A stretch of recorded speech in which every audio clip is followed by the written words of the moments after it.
Ein Maiabend 2006 in Geauga County, einem Vorort von Cleveland. Daniel Ott und seine Freundin Marianne Ricker ziehen gerade um. Letzter! Trinken oder packen? Trinken. Geauga County liegt im Nordosten von Ohio. Wir sind eine Schlafstadt von Cleveland. Die Gläser sind eingepackt. Macht nichts.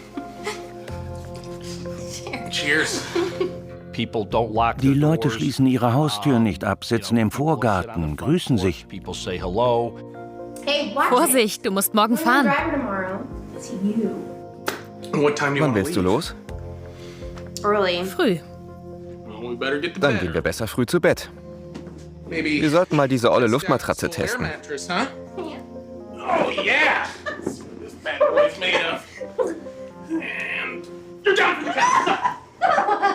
Es beginnt wie eine normale Nacht. Aber es endet nicht so. Am nächsten Morgen geht bei der Polizei von Geauga County ein Notruf ein.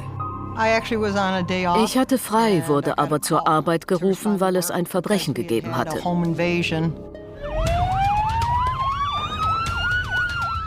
Der Tatort war extrem blutig. Ist noch jemand im Haus? Nein. Gehen Sie zur Seite. Die Ambulanz erscheint innerhalb von Minuten.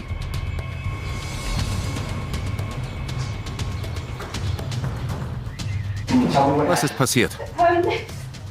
Wir haben geschlafen. Dann kam jemand rein und hat auf ihn geschossen. Haben Sie ihn erkannt? Nein, er trug eine Maske.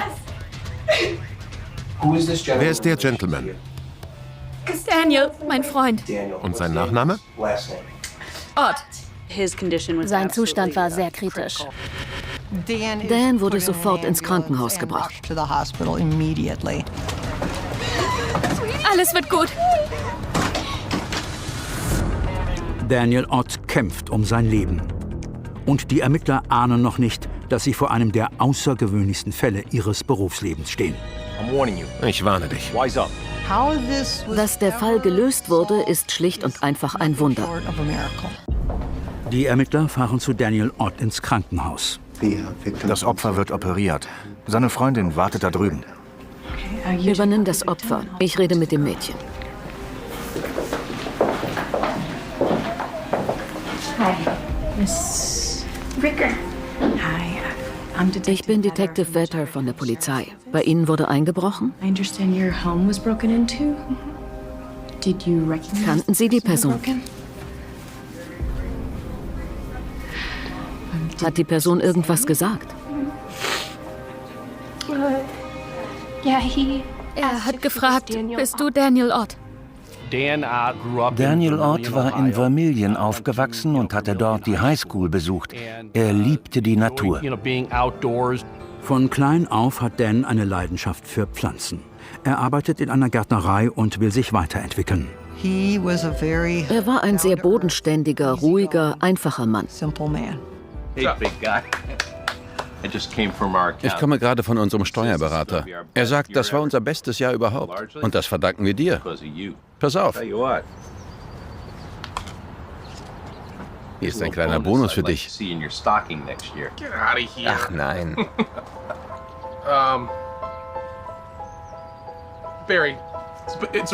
Das hier ist Teamarbeit.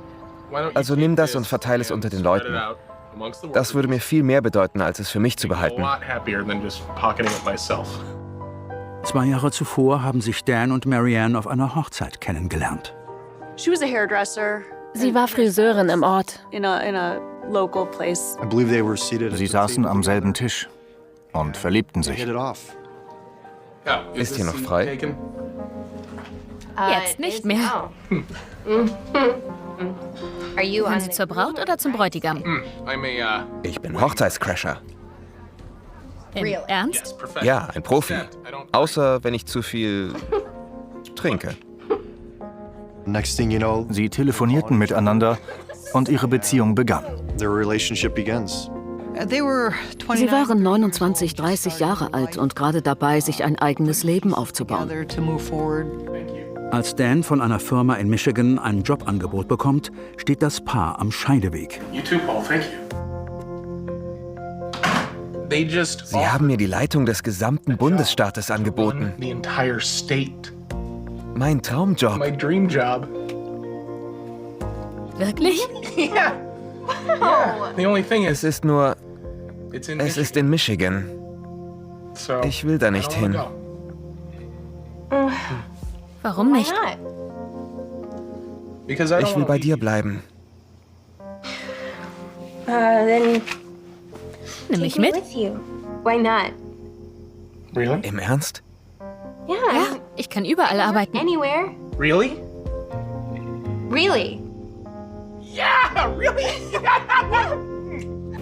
Ich weiß, es ist schwierig, aber Sie müssen mir ganz genau erzählen, was passiert ist.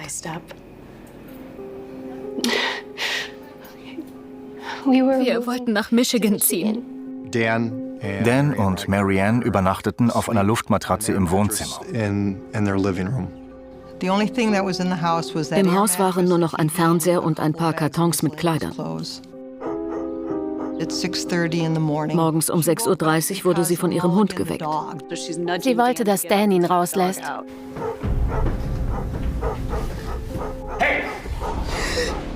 Daniel? Wie sah er aus? Average height. Durchschnittliche Figur. Ich konnte sein Gesicht nicht sehen. Er trug eine Maske. Had a mask. Wie heißt du? Daniel what? Daniel Ott. Roll over, Daniel. Dreh dich um. Du ziehst dir das Kissen über den Kopf. Kissen über den Kopf. Arme nach hinten. Los, schneller.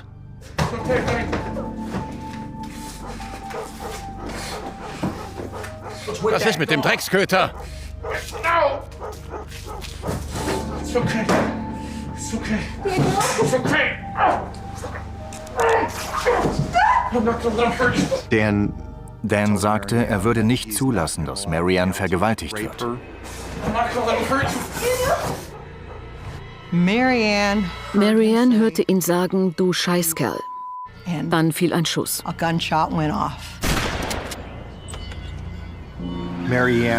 Beim Blick aus dem Fenster sah Marianne einen weinroten Ford Taurus, der mit hoher Geschwindigkeit aus der Einfahrt fuhr.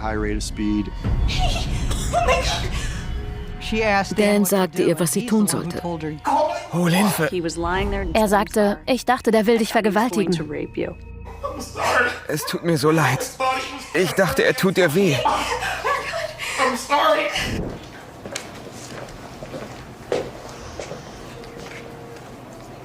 Es tut mir leid. Er hat zu viel Blut verloren. Er ist von uns gegangen. He's gone. I'm so sorry.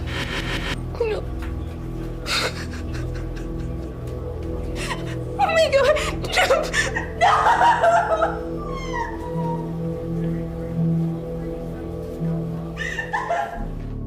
Die Ermittler kehren an den Tatort zurück. Wir suchten am Tatort nach Fingerabdrücken und Gegenständen mit DNA-Spuren. Wollen Sie die Patronenhülse sehen? Sieht aus wie Vogelschrot. Komisch. Was sagt Ihnen das? Sehr merkwürdige Wahl für eine Schusswaffe. Die Munition, die man verwendet hatte, war Vogelschrot. Das war sehr ungewöhnlich. Das Opfer hatte keine Austrittswunde. Aber durch die massive Verletzung musste der Angreifer mit Blut bespritzt worden sein. Und die Waffe? Wir haben das Haus durchsucht, da war nichts. Die Kollegen suchen noch das Grundstück ab. Frag da mal nach. Alright, sounds good. Thanks. Wir setzten Hunde ein und starteten eine intensive Suche, fanden aber im Umkreis von einigen 100 Metern um das Haus keine Waffe. Wir überprüften das Opfer, denn wir wollten wissen, mit wem wir es zu tun hatten, damit wir die Ermittlungsrichtung festlegen konnten. Daniel ist sauber. Marianne auch. Wer wollte ihn töten? Und ihr wehtun. Das ergibt keinen Sinn. Ich informiere seine Eltern. Gut, ich hasse diesen Teil des Jobs. Leroy und Linda Ott sind großartige Menschen. Freundlich, liebenswert und verständnisvoll. Wir haben traurige Nachrichten. Das ist jetzt nicht leicht. Ein Einbrecher hat Daniel erschossen. Das kann nicht sein. Daniel ist gar nicht hier. Er ist nach Michigan gezogen.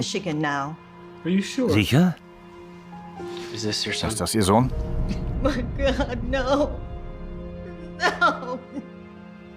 Das darf nicht sein. Wir stehen das nicht noch einmal durch. Wir haben Dans Bruder wegen eines Hirntumors verloren. Er war erst 18. Die Eltern waren am Boden zerstört. Die armen Leute. Beide Söhne. Wir finden den Täter. Ja. Zuerst schaut man sich Kollegen, Freunde und Bekannte an. Man sucht nach Verdächtigen. Haben Sie letzte Nacht etwas Verdächtiges bemerkt? Nein, das Viertel ist sicher. Zu Beginn der Ermittlungen gingen die Beamten durch das Viertel und sprachen mit den Nachbarn. Alle Nachbarn hatten Gutes über Dan und Marianne zu berichten. Auch alle Arbeitskollegen, Bekannten und Freunde äußerten sich nur positiv über die beiden. Wir gingen in der gesamten Gegend von Tür zu Tür und trafen einen Nachbarn, der einen Ford Taurus gesehen hatte. Irgendwann zwischen 6:30 Uhr und 7 Uhr am Morgen. Das bestätigte Mariannes Aussage. Die Farbe des Wagens? Dunkelrot. Das Kennzeichen?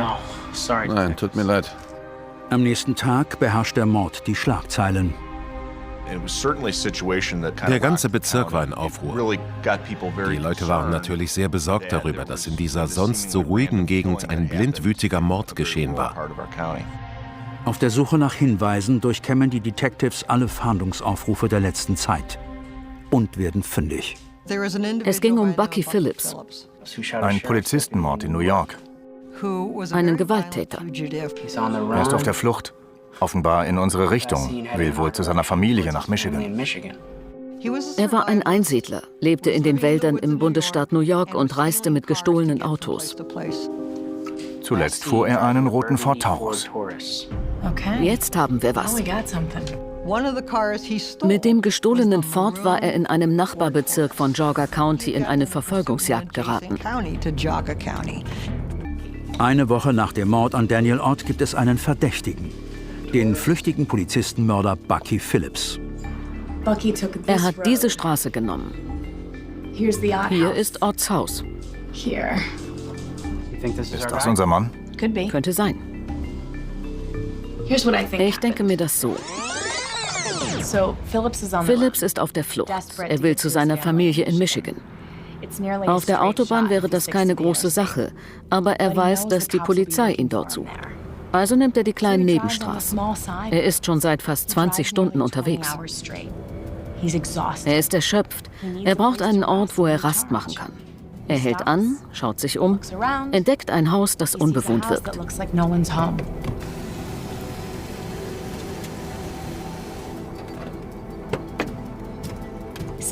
Weil nach ihm gefahndet wird, setzt er eine Skimaske auf. Er schnappt sich seine Waffe und geht ins Haus, zu allem entschlossen. Er kann sein Glück kaum fassen. Das Haus scheint tatsächlich leer zu stehen.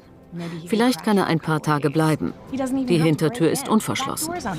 Er geht hinein in Hochstimmung, bis er Daniel und Marianne auf ihrer Luftmatratze entdeckt.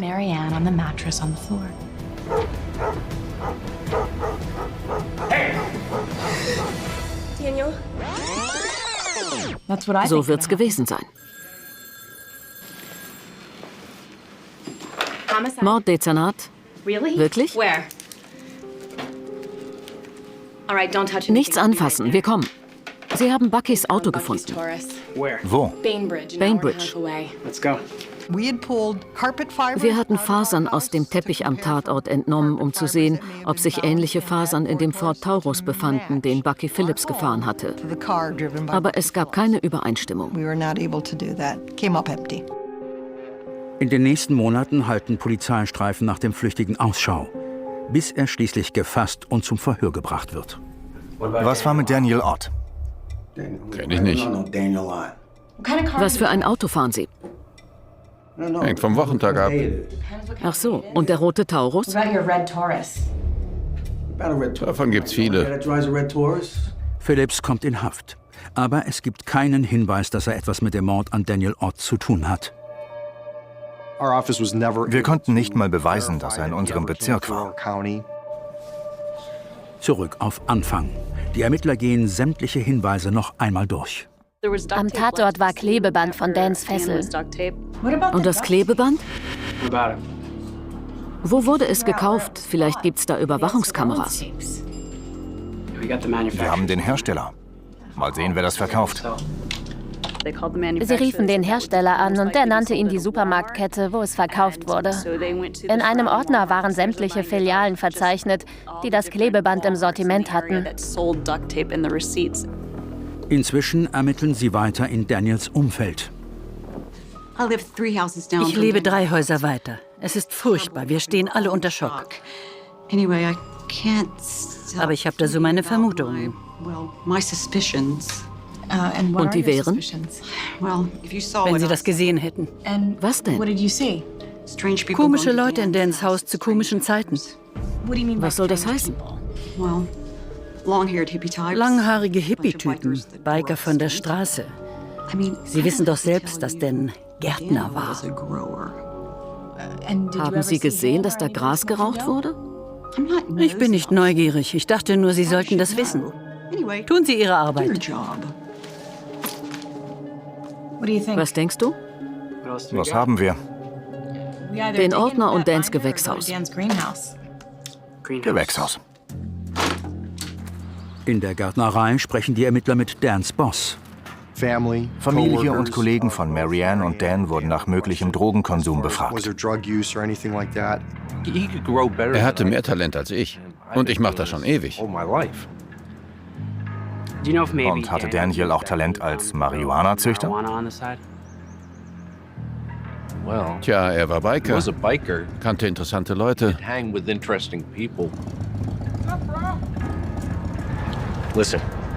Hans schickt mich. Er sagt, du dealst mit Dope. Komm schon. Er ist stinksauer. Du störst sein Geschäft. Ich mach's nur für Freunde. Lass es bleiben. Hör mal, das ist Gras. Das wächst von ganz allein.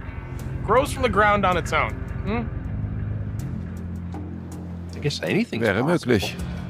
Nun ziehen die Ermittler ihre Kollegen vom Drogendezernat hinzu. Ich prüfe das. Wir wendeten uns an die Öffentlichkeit und baten um Hilfe. Jede Information zum Mordfall konnte nützlich sein. Gleichzeitig mit diesem Aufruf wurde das Foto aus Dan Otts Führerschein veröffentlicht.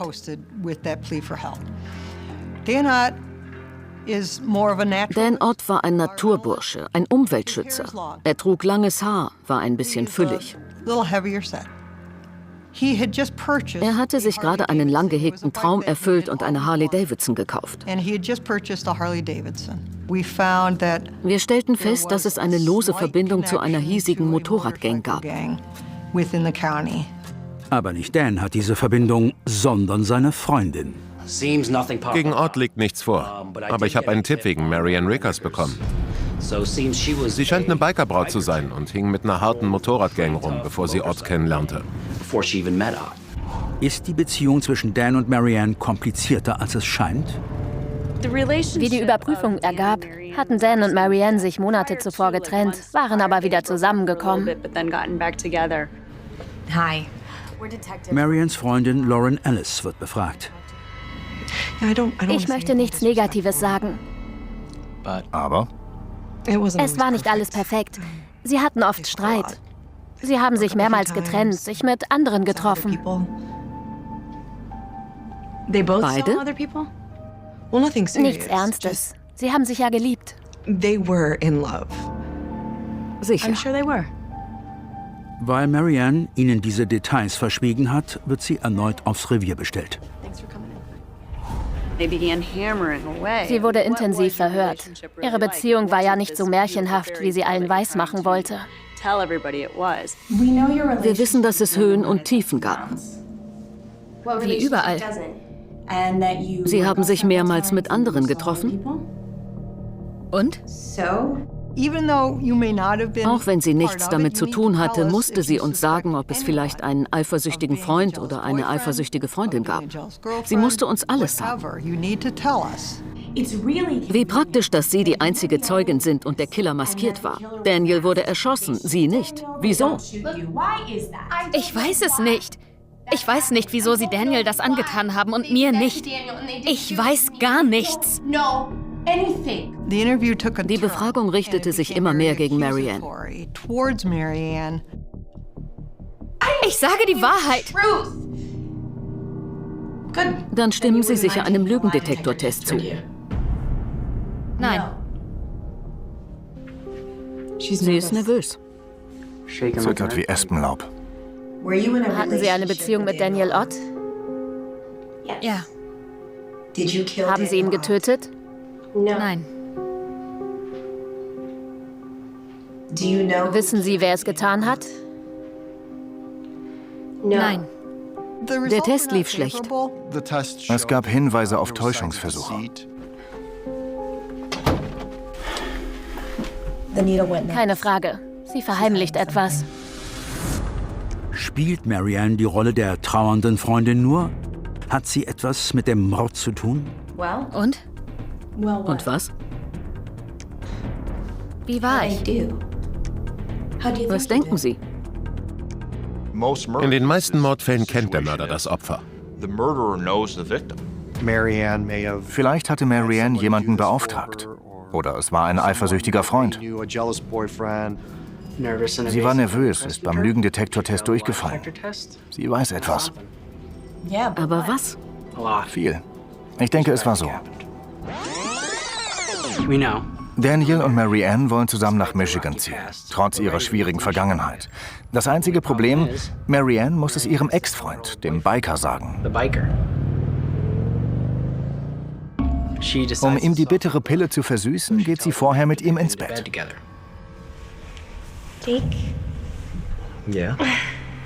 Ich muss dir was sagen. Ich ziehe nach Michigan. Was? Er nimmt es schlecht auf. Du verarschst mich. In 2 Wochen. Du Schlampe, nach so langer Zeit. Daniel ahnt nichts.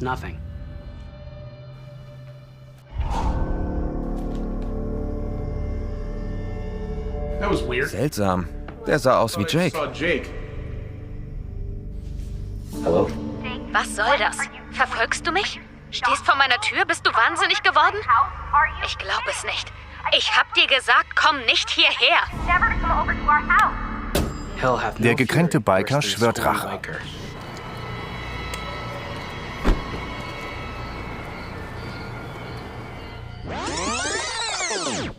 Und darum sitzt Marianne hier und hat Angst. Es ist ihre Schuld. Vielleicht ist da was dran. Fragen wir sie? Nein. Wir wiegen sie in Sicherheit und schnüffeln erst noch ein bisschen rum. Wir arbeiteten wie verrückt, um den Hintergrund von Marianne und Dan zu beleuchten. Marianne war mit ihrer Gang unterwegs? Manchmal. Affären? Nein. Eins der Mädchen hat sie mitgebracht. Bei wem fuhr sie mit? Bei jedem. Sie fuhr einfach gern. Jemand Spezielles? Sie war keine Bikerbraut. Sie war nicht auf den Partys, hing nicht mit den Mädels rum. Und was wollte sie? Keine Ahnung. Mal das Haar im Wind flattern lassen. So etwas geht nicht über Nacht. Wir mussten viele Leute befragen. Einerseits war Marianne mit den Bikern zusammen. Andererseits traf sie sich mit Daniel, der in einer Gärtnerei arbeitete. Daniel war cool. Marianne auch. Aber sie trennten sich? So ist das in dem Alter. Und sie waren sich treu? Ja, sie waren verliebt. Auch wenn Ihnen das komisch vorkommt. Nach Wochen intensiver Suche deutet nichts darauf hin, dass Marianne etwas mit dem Mord zu tun hat. Es gab nichts Greifbares, keine Rachegelüste. Es gab keine Gewalt. Sie haben sich geliebt. Und jetzt? Nichts. Zurück zum Tatort. Ich sehe mal die Meldungen durch. Das ist interessant. Raymond Anderson dringt in der Gegend in Häuser ein mit falscher Identität. Als Polizist oder Gutachter. Ich verfolgte Berichte über einen Mann, der Leute aufsuchte und sich als Polizeibeamter ausgab. Er verschaffte sich Zutritt. Oder er behauptete, er käme vom Gesundheitsamt wegen Antrags. Ich komme vom ZFG, dem Zentrum für Gesundheitskontrolle. Ich möchte Sie nicht beunruhigen, aber uns liegt eine Antragswarnung vor. Er müsse ihr Wasser kontrollieren.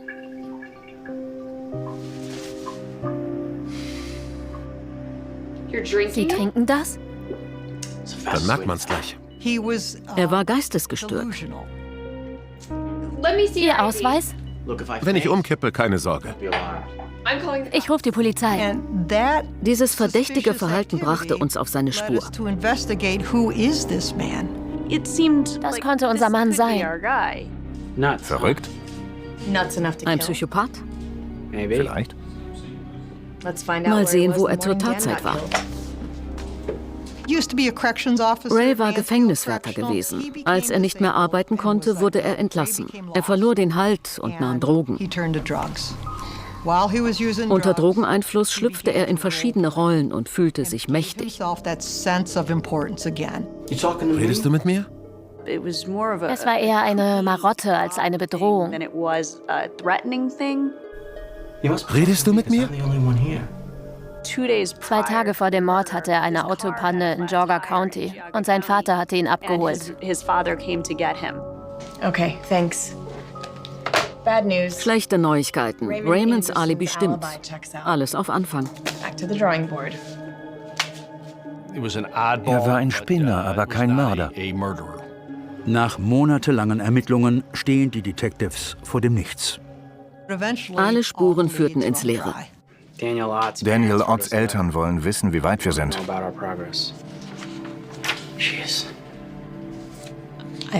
Fahren wir zu ihnen. Gut. Das Fehlen eines Verdächtigen frustrierte und ängstigte Dans Eltern. Sie wollten wissen, wer ihren Sohn getötet hatte. Was ist nun? Wissen Sie was? Ich weiß, das ist kein Trost für Sie, aber wir haben noch nie so hart gearbeitet. Leider ist es sehr mühsam. Es gibt leider keine Verdächtigen. Und? Wir bleiben dran. Mein Sohn war ein Guter. Das wissen wir. Er verdient das nicht. Verstehe. Was ist mit diesen Gerüchten über seinen Tod? Beachten Sie die nicht. Nach 6 Monaten fällt den Ermittlern etwas auf. Das ist merkwürdig. Was? Durch Zufall durchsuchte der zuständige Ermittler noch einmal die Datenbank des Bundesstaates nach Daniel Ott. Und dabei stellte er fest, es hatte noch jemand nach ihm gesucht. Da ist noch ein Detective an Daniel Ott dran. Wer? Bei der Suche nach einer Person erfährt man, wer noch nach ihr sucht. Das hilft, einzelne Fälle zu verknüpfen, wenn Verdächtige in mehreren Bezirken Verbrechen verüben. Wieso interessiert er sich für ihn? Ruf ihn an. Es stellte sich heraus, dass es sich um 2 verschiedene Daniel Otts handelte. Wir untersuchen den Mord an Daniel Ott und dabei ist uns aufgefallen, dass Sie auch an ihm dran sind. Worum geht's? Wirklich? Daniel Ott, der Autodieb? Erzählen Sie. Okay. 1000 Dank. Thanks a million. What? You'll never guess. Das errätst du nie. Unser Opfer ist Daniel E. Ott. Der Kollege sucht nach Daniel C. Ott. Is Daniel C. Ott.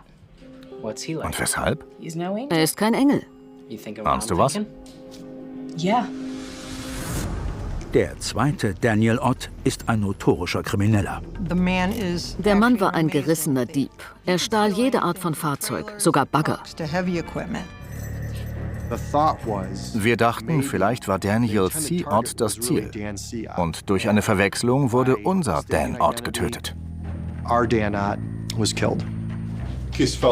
Die Akte Daniel C. Ott.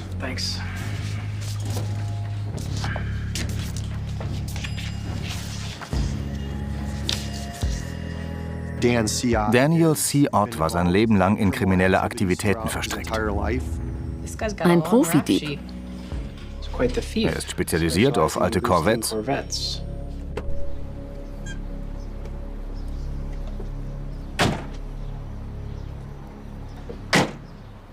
Was sagen Sie?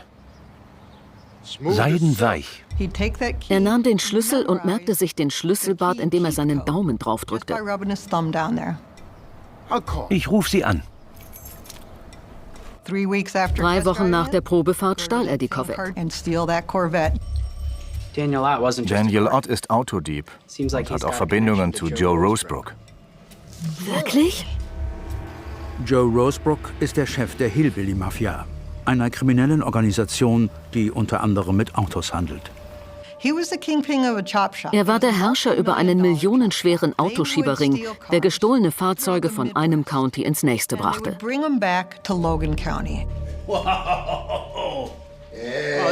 Super, toll gemacht. Woher haben Sie den? Joe war wegen des illegalen Handels mit Autos, Drogen und anderen Dingen verurteilt worden. Seine Leute machten, was sie wollten und gingen sehr dreist ans Werk. Könnten Sie mir noch ein paar besorgen? Das wird ein Mordsgeschäft. Die Organisation ähnelt der italienischen Mafia. Vor allem herrscht nach außen eine absolute Schweigepflicht. Um die Gruppe zu kontrollieren, wurde auf Angst gesetzt. Wenn du redest, bringen wir dich um. In den 1980er Jahren wollte ein Mitglied vor Gericht gegen Joe aussagen. 2 Tage vor Prozessbeginn flog sein Auto in die Luft. Er überlebte schwer verletzt. Rosebrook sitzt wegen organisierter Kriminalität und Anstiftung zum Mord im Gefängnis. Die Ermittler erfahren, wer ihn dort hineingebracht hat. Daniel C. Ott war als Zeuge gegen Joe Rosebrook aufgetreten. Und deshalb saß der jetzt im Gefängnis. Dan, Sie sind doch ein kluger Mann. Wissen Sie, wie alt Sie sind, wenn Sie hier wieder rauskommen? Dan C. Ott war wegen Autodiebstahls verhaftet worden. Er war bereit, mit der Polizei zusammenzuarbeiten, um einer Anklage zu entgehen. Sie sind diesen Typen doch völlig egal. Gut, ich habe verstanden. Wen muss ich verpfeifen? Joe Rosebrook. Wirklich? Endlich gibt es eine Erklärung für die Tat in Geauga County. Die Ermittler konnten die Geschichte zusammensetzen. Joe Rosebrook wollte Daniel C. Ott ermorden lassen, weil der gegen ihn ausgesagt hatte. Dieser Daniel Ott ist ein Straftäter. Er hat den Falschen verärgert. Der Plan ging schief und irrtümlicherweise wurde Daniel E. Ott in Geauga County getötet. Wer auch immer diesen Auftrag ausgeführt hat, hat versehentlich unseren Dan Ott erwischt. So war es wohl. Eine Verwechslung. Absolut. Vor diesem Hintergrund hatten wir nun den richtigen Verdächtigen im Mordfall Dan Ott im Visier. Jetzt müssen die Ermittler herausfinden, wen Joe Rosebrook vom Gefängnis aus mit dem Mord beauftragt hat. Erzählen Sie von Rosebrook. Ja, klar. Das wäre mein Todesurteil. Was ich erzählen kann? Jeder, der über Rosebrook spricht, ist ein toter Mann. Ist das so? Nach Jahren finden die Ermittler endlich einen Häftling, der bereit ist zu reden. Worum geht's? Ein Insasse sagte, Joe Rosebrook wäre wild entschlossen gewesen, den Verräter zu töten.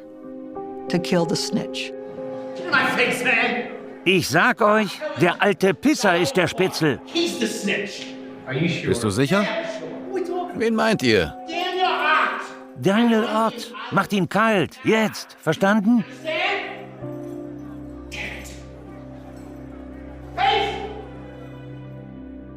Er sprach mit anderen Insassen und sie erstellten eine Todesliste. Ganz oben stand Dan Ott. Joe Rosebrook rekrutierte Häftlinge, die kurz vor ihrer Entlassung aus dem Gefängnis standen. Er wollte ihn kalt machen. Wen? Daniel Ott. Sicher? Ja. Was tun Sie für mich? Reden Sie weiter. Wir kümmern uns um Ihre Haftdauer. Er war in einem Raum mit Joe, als in den Nachrichten gemeldet wurde, dass Daniel Ott aus Geauga County in seinem Haus erschossen worden war. Er gab an, dass Joe aus der Haut gefahren war. Bist du irre? Mein Gott, wie blöd kann man nur sein? Joe hatte wohl begriffen, dass man den falschen Dan Ott ermordet hatte. Daher überprüften die Ermittler Hunderte von Insassen, die damals entlassen worden waren. Chad South ist ein Auto gefahren, das im Jahr 2000 in Geauga County zu schnell gefahren ist. Der Fahrer dieses Wagens besaß ein Haus, das nur 5 Kilometer vom Tatort des Mordes entfernt lag. Das fand ich interessant.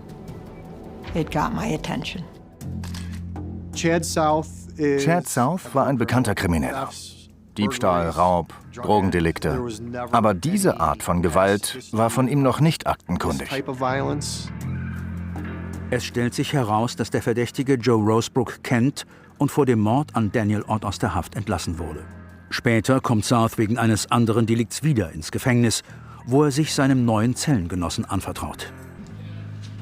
Ich habe mit Chad South gesessen. Man nannte mich auch den Gefängnisanwalt, weil alle meinen Rat suchten. Mord ist Mord, egal was du denen erzählst. Das war Vorsatz, also ist es eindeutig Mord. Todesstrafe? Wer hat Chad engagiert? Das war Joe Rosebrook. Hätte ich mir denken können. Er bekam 10 Riesen im Voraus und 10 Riesen nach Erledigung des Auftrags. Wissen Sie noch mehr? Er war erstaunt, dass Schusswunden so bluten können. Muss sehr blutig gewesen sein. Das ist der Wendepunkt, auf den die Detectives gewartet haben. Er wusste Dinge, die nur den Ermittlern bekannt waren. Dann enthüllt der Informant noch ein erstaunliches Detail. Chad hat das Verbrechen nicht allein verübt. Eine Frau war bei ihm. Ich konzentrierte mich auf das Mädchen. Chad ruft sie oft an. Ich hörte Chads Telefonate aus dem Gefängnis ab. Wer? Mindy Mock. Ich suche sie. Mindy war eine Partnerin von Chads Freund. Sie wurde ein paar Mal wegen Drogen verhaftet. Ich frag mal nach, ob sie ein Auto hat. Mindy besaß einen 2000er Ford Taurus. Farbe? Rot. Die Ermittler machen Mindy ausfindig. Sie streitet alles ab. Was soll das? Sie und Chad South haben Daniel Ott umgebracht. Das stimmt nicht.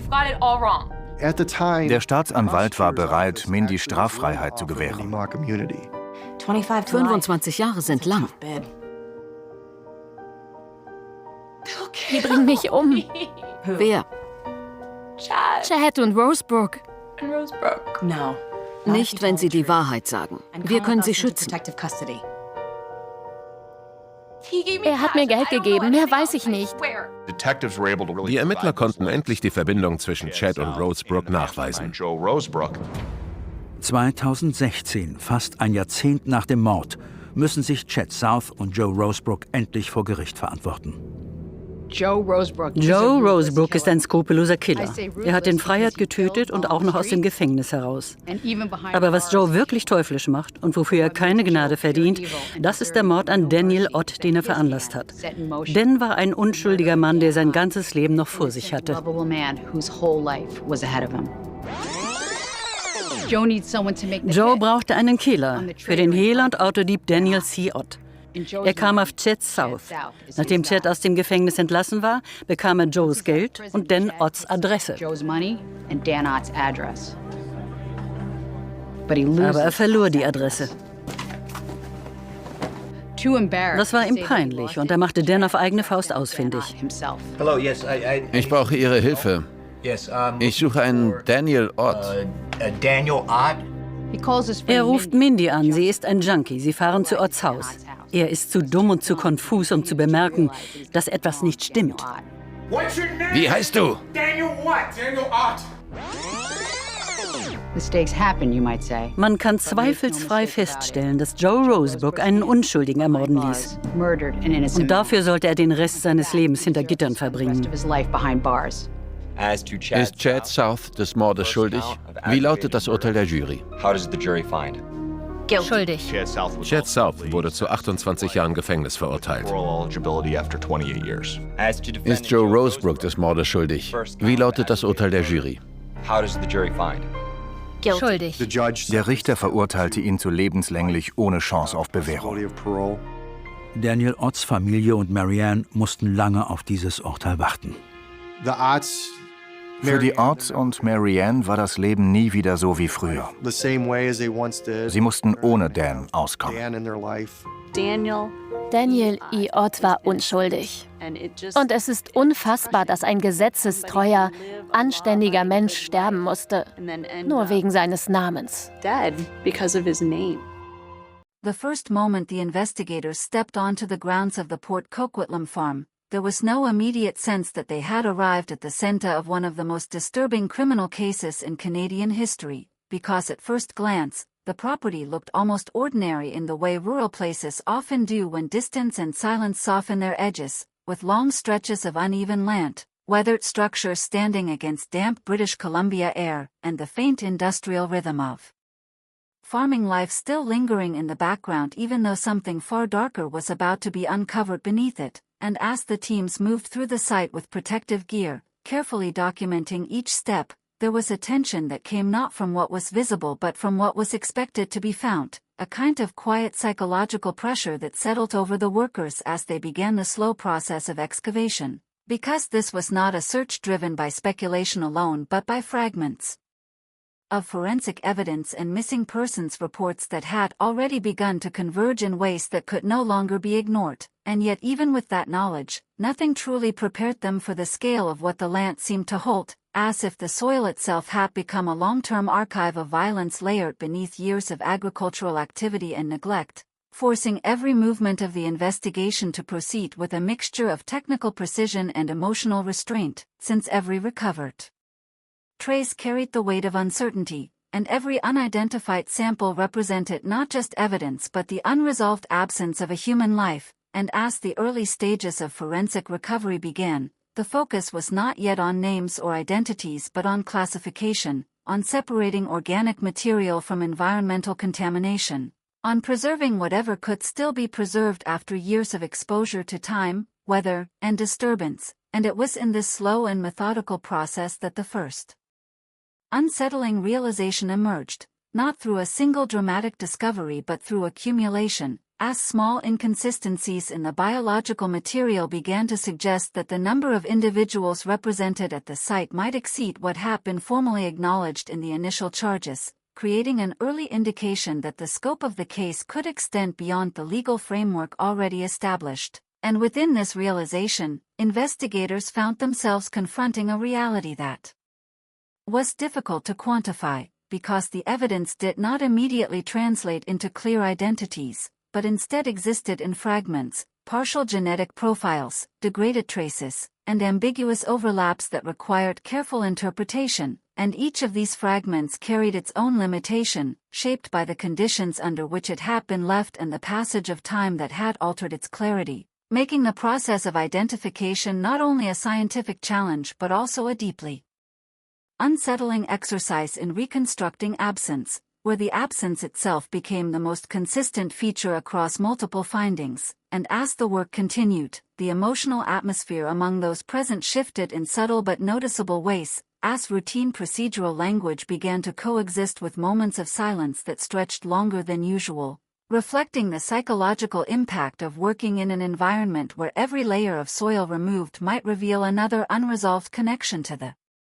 missing women from Vancouver's downtown east side. And even though official procedures required detachment, the reality of the investigation was that detachment was never fully complete, because behind every sample lay the implicit understanding that these were not isolated scientific objects but remnants of lives that had been interrupted under circumstances that were still being pieced together. And it was in this intersection between forensic precision and human implication that the first serious questions about unidentified victims began to take shape, setting the foundation for one of the most complex and unresolved dimensions of the entire investigation, where certainty was limited, but the sense of scale was already beginning to expand beyond what had initially been anticipated.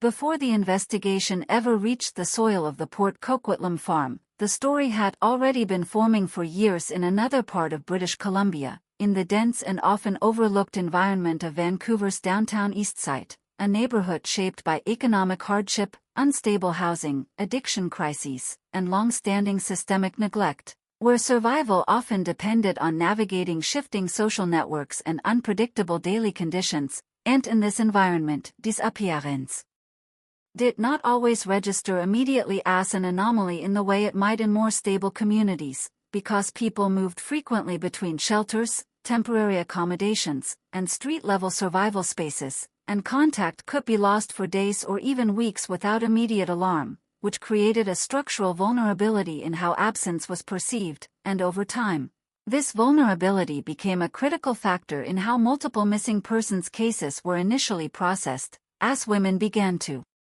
disappear in a pattern that was not immediately recognized as connected, with each case documented separately, often within different jurisdictions or administrative systems that did not automatically share or compare data in real time, and this fragmentation meant that early indicators of a broader pattern remained scattered across different files and reports, preventing a unified interpretation of what was unfolding, even as families and community members began to notice that the frequency of disappearances seemed to exceed what could reasonably be explained by coincidence or voluntary relocation, and in many of these cases, the women who went missing were known within their communities, sometimes seen regularly in familiar areas such as East Hastings Street, shelters, or informal gathering points where information and support were exchanged, and their absence created immediate emotional disruption for those who knew them, even if that disruption did not always translate into rapid institutional escalation, and as time passed, the accumulation of missing persons reports began to create a sense of unease among outreach workers and advocates who operated within the downtown east side,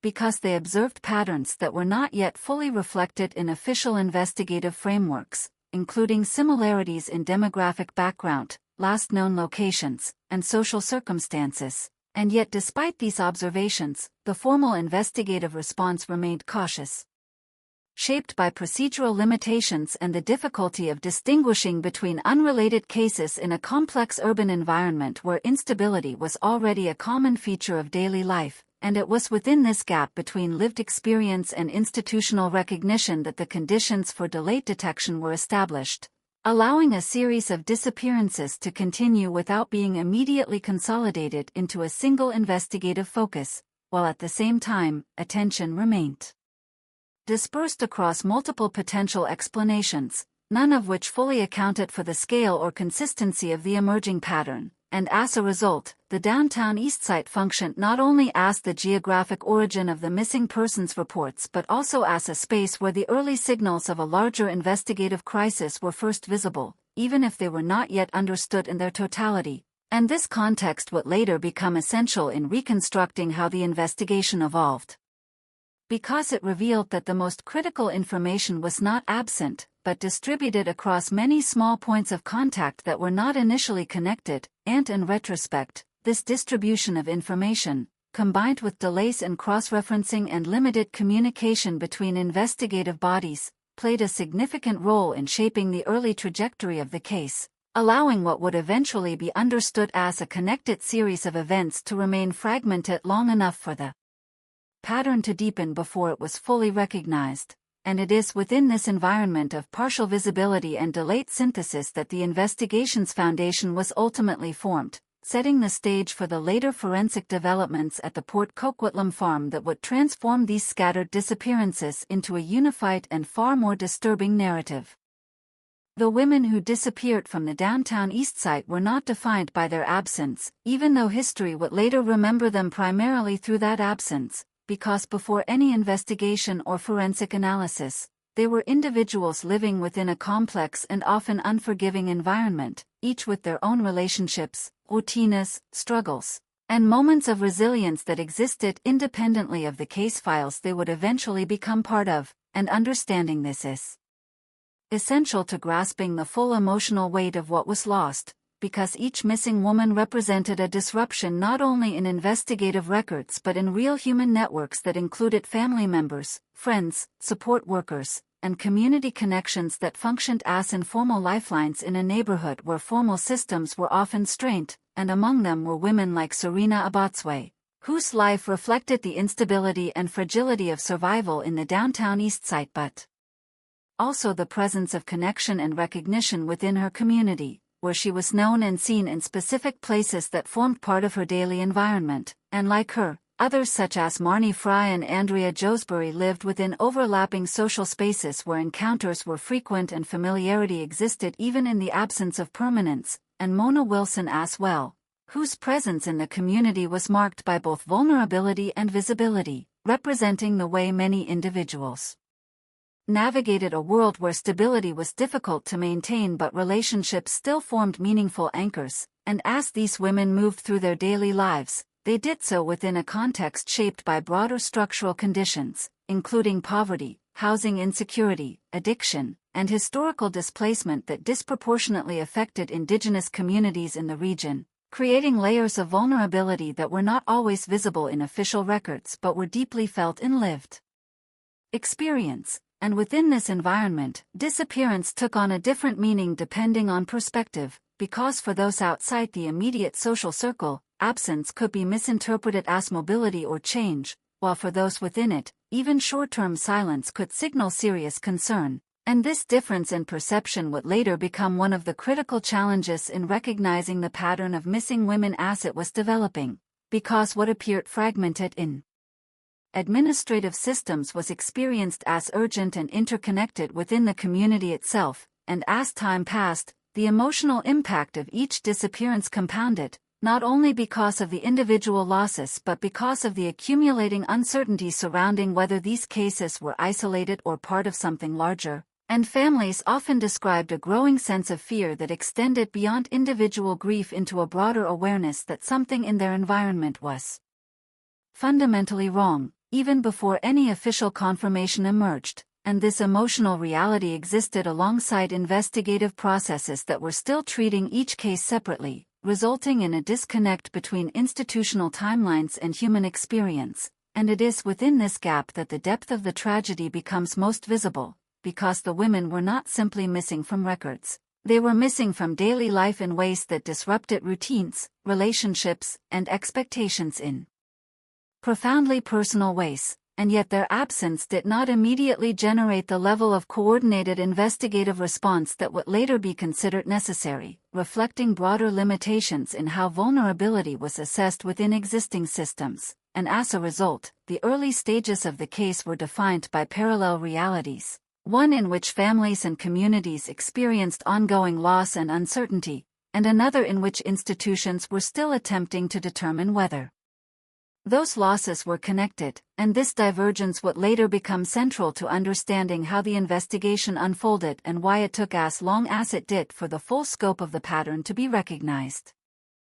The moment the disappearances began to accumulate into something that could no longer be comfortably explained as coincidence, the investigation entered a phase marked by uncertainty, fragmentation, and growing pressure from families who could no longer accept silence as a reasonable response, and yet even at this stage, there was still no single point of convergence that clearly indicated what was happening, because each disappearance initially appeared to exist within its own context, shaped by individual circumstances and last known sightings that did not immediately suggest a unified pattern, and this lack of immediate clarity allowed time to pass in ways that later became critically significant, as more women from the downtown East Side were reported missing while earlier cases remained unresolved or still under preliminary review, and within the investigative structure, files were distributed across different teams and jurisdictions, each handling information independently, which made it difficult to recognize overlapping details that might have otherwise suggested a connection, and as a result, the early phase of the investigation was characterized by a kind of procedural isolation, where data existed but was not yet fully integrated into a shared analytical framework, and during this period, witnesses occasionally provided fragmented accounts of last sightings, often placing the women in familiar areas of the downtown East Side where social interaction and survival activity frequently overlapped, but these accounts, while valuable, were not always sufficient on their own to establish a clear sequence of events, especially given the transient nature of daily life in the neighborhood, where movement between locations was common and contact could be lost without immediate alarm. And this environmental complexity played a significant role in delaying recognition of the broader pattern, because it created conditions in which disappearance could be misinterpreted as mobility, and absence could be temporarily normalized within existing expectations of instability, and yet as more cases emerged, a subtle but increasingly difficult to ignore pattern began to form,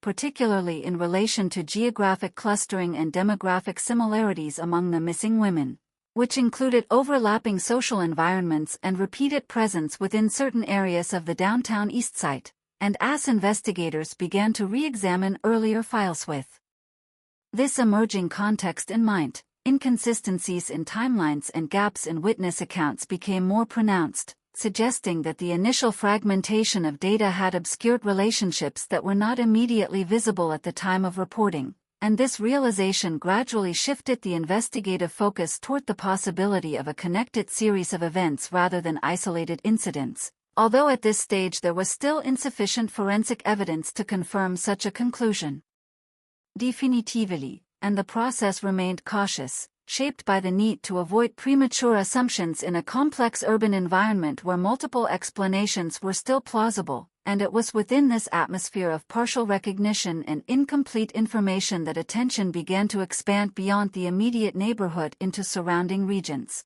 including rural areas on the outskirts of Vancouver, where certain peripheral reports and geographic associations had been noted but not yet fully prioritized, and among these locations was the Port Coquitlam farm owned by Robert Picton, which at the time existed on the edge of investigative awareness rather than at its center, but would later become critical as additional evidence emerged, and although no direct conclusions could yet be drawn, the convergence of fragmented data points was beginning to suggest that the disappearances might not be confined to a single localized pattern within the downtown East Side, but instead connected through a broader network of movement and interaction that had not yet been fully mapped, marking a pivotal but still uncertain stage in the investigation where the first outlines of a larger and more disturbing reality were beginning to take shape beneath the surface of incomplete information. The discovery phase of the investigation did not begin with a single decisive moment, but rather with a gradual tightening of attention around inconsistencies that could no longer be explained away by fragmentation alone, as investigators working across multiple files began to notice that the disappearances of several women from the downtown East Side shared more than just geographic proximity, and when these cases were re-examined site by site, patterns in timing, last known sightings, and social context started to align in ways that suggested a deeper connection, even if that connection was still not fully understood, and this shift in perception required a fundamental change in how information was being processed, moving from isolated case analysis toward a more integrated review of missing persons reports that had accumulated over several years, and as this consolidation began, the importance of reconstructing last known movements became central, with investigators revisiting interviews, shelter records, outreach documentation, and fragmented witness statements in an attempt to establish more precise timelines, and within this process, certain locations within the downtown East Side appeared repeatedly, including streets and gathering points where the women were last seen in relatively ordinary circumstances, interacting with others or moving through familiar environments that did not initially raise immediate alarm, and yet when these moments were placed together across multiple cases, they formed a pattern that suggested repeated convergence within a limited geographic area, which in turn raised the possibility that the disappearances were not random but connected through shared points of contact or movement. And as this possibility gained weight, attention began to shift toward identifying any external factors that might link these cases beyond the immediate neighborhood, including individuals or locations that appeared in multiple investigative triads. And it was during this phase that the Port Coquitlam farm associated with Robert Pickton began to receive more focused consideration, not because it had been conclusively identified as central at this point, but because its geographic and circumstantial associations with earlier reports made it increasingly difficult to ignore as a potential site of relevance. And although initial examinations of peripheral information had not yet produced definitive evidence, the accumulation of overlapping indicators created enough concern to justify closer scrutiny, and as investigators expanded their review, the limitations of earlier data collection became more apparent, particularly the gaps in documentation and the lack of consistent cross-referencing between different agencies, which had contributed to delays in recognizing the broader pattern. And this realization added urgency to the ongoing consolidation effort, as it became clear that only by assembling all available information into a unified framework could the full scope of the disappearances be properly assessed, and even then, there was still no certainty regarding the exact number of individuals involved or the full extent of what had occurred, but the direction of the investigation had clearly shifted from isolated missing persons cases toward a coordinated inquiry into a potentially connected series of events, marking a critical turning point in which the fragmented nature of earlier reports began to coalesce into a more coherent, though still incomplete, understanding of a pattern that would ultimately lead investigators toward one of the most significant and complex forensic sites in the entire case.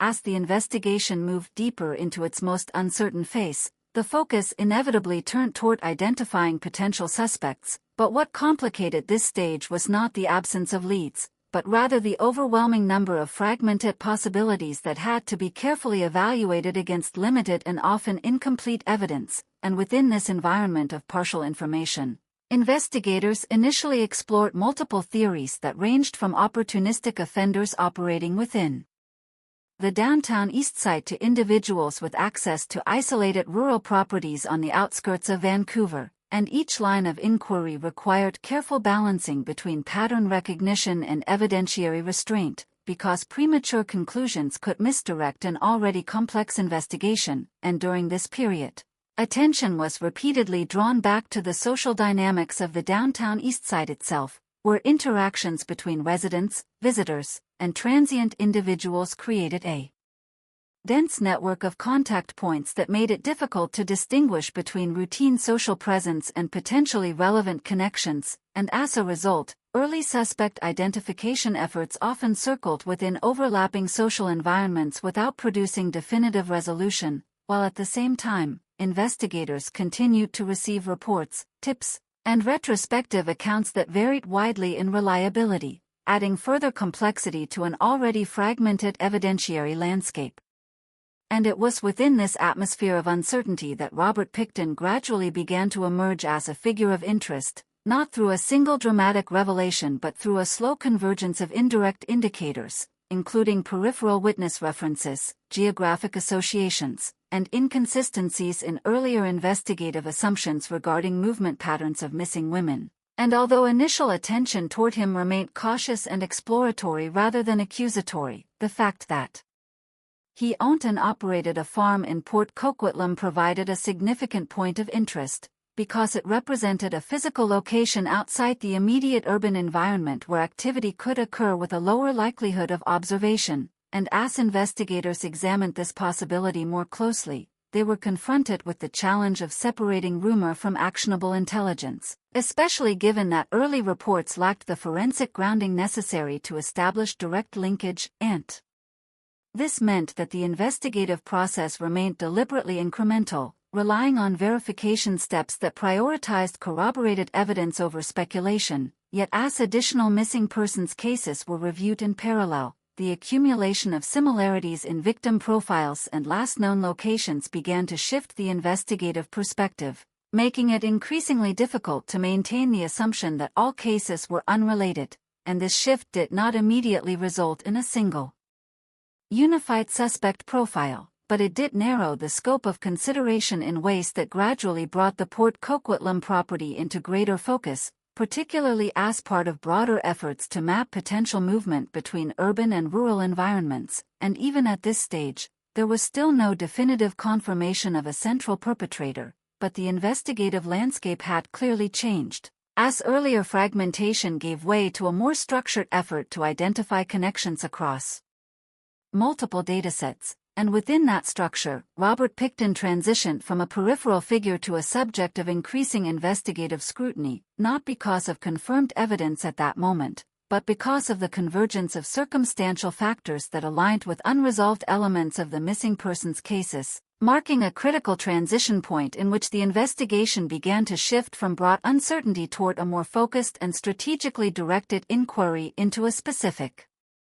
individual and location that would later become central to the full understanding of the case. The breakthrough in the investigation did not arrive as a sudden revelation, but rather as a gradual convergence of evidence that had been building across multiple investigative threads for years, finally reaching a point where the fragmented pieces could no longer remain separated without distorting the larger picture. And at the center of this convergence was the systematic forensic examination of the Port Coquitlam farm associated with Robert Pickton, where early searches that had initially produced ambiguous and scattered biological traces began to take on new significance as laboratory analysis advanced and re-examination of collected material revealed patterns that had not been fully understood at the time of initial processing, and as DNA testing became more refined. Investigators were able to link multiple samples recovered from the property to women reported missing from the downtown east side, creating the first scientifically supported connections between the site and the missing persons cases that had accumulated over many years, and this development marked a fundamental shift in the investigation, because it transformed what had previously been a series of loosely connected suspicions into a structured evidentiary framework that could support a broader reconstruction of events, even if that reconstruction remained incomplete in its details. And as more results emerged from forensic laboratories, the scale of the findings began to exceed earlier expectations. Not only in terms of the number of distinct biological profiles identified but also in the complexity of the material recovered, which required careful interpretation due to environmental contamination, degradation over time, and the overlapping presence of multiple individuals within the same areas of the property. And this complexity meant that while some identifications could be made with a high degree of certainty, others remained partial or inconclusive, leaving investigators with a combination of confirmed links and unresolved traces that suggested the possibility of additional victims beyond those formally accounted for in the legal proceedings. And as this forensic picture developed, attention also returned to earlier investigative gaps, particularly the delays in connecting missing persons reports across jurisdictions and the initial fragmentation of data that had prevented earlier recognition of the pattern, and in retrospect, these delays became a critical part of understanding how the investigation had evolved, because they highlighted the importance of integrated information systems and timely cross-referencing in cases involving multiple disappearances within vulnerable populations, and as the evidence from the farm continued to accumulate, investigators were also able to reconstruct aspects of movement patterns between the downtown east side and rural locations, strengthening the hypothesis that certain individuals had been transported between environments in ways that had previously gone undetected due to the separation of urban and rural investigative focus, and although the full extent of these movements could not always be definitively mapped, the emerging connections provided a coherent structure that supported the central direction of the investigation, ultimately leading to the formal consolidation of charges against Robert Pickton, and this moment represented the true turning point of the case, because it marked the transition from fragmented suspicion and partial evidence into a unified prosecutorial narrative supported by forensic confirmation, Even asked questions remained about the total number of victims and the complete scope of activity at the site, but at that stage, the weight of accumulated evidence had reached a threshold where the broader pattern could no longer be reasonably interpreted as coincidental or isolated, establishing the foundation for the legal proceedings that would follow and permanently define the public understanding of the case. The courtroom proceedings marked a shift from investigative uncertainty into the rigid structure of legal judgment, where fragmented pieces of forensic evidence and years of missing persons reports had to be translated into a coherent narrative that could withstand the strict standards of criminal law. And within this environment, the case against Robert Pickton was presented not as a single isolated incident but as a series of connected events supported by DNA evidence, recovered material from the Port Coquitlam farm, and testimonies that linked multiple victims from the downtown east side to the same geographic and evidentiary framework. And as the prosecution began to lay out its case, the courtroom became a space where scientific findings and human loss intersected under intense scrutiny, with each piece of evidence requiring careful explanation to demonstrate not only its relevance but also its reliability under conditions of degradation and environmental contamination. And while the defense challenged the interpretation of certain forensic results and emphasized the limitations of incomplete samples, the cumulative weight of the evidence presented a consistent pattern that connected multiple missing women to the same location, gradually reinforcing the prosecution's central argument that the farm had been used repeatedly over a long period in relation to the disappearances. And as testimony unfolded, the emotional impact on families present in the courtroom became increasingly visible, as they were confronted with details that reconstructed the final known traces of their loved ones, often in clinical and procedural language that contrasted sharply with the personal significance of the lives being discussed. And this tension between legal structure and human grief remained a defining feature of the proceedings, because while the court was tasked with establishing guilt beyond reasonable doubt, those observing the trial were simultaneously processing a form of loss that extended beyond the boundaries of legal definition. And as the trial progressed, the focus narrowed to the charges that could be conclusively supported by evidence, resulting in a conviction on multiple counts of second-degree murder, which legally established Robert Pickton's responsibility within the parameters of the proven cases, even though investigators and families alike understood that the full scope of the events likely extended beyond what could be formally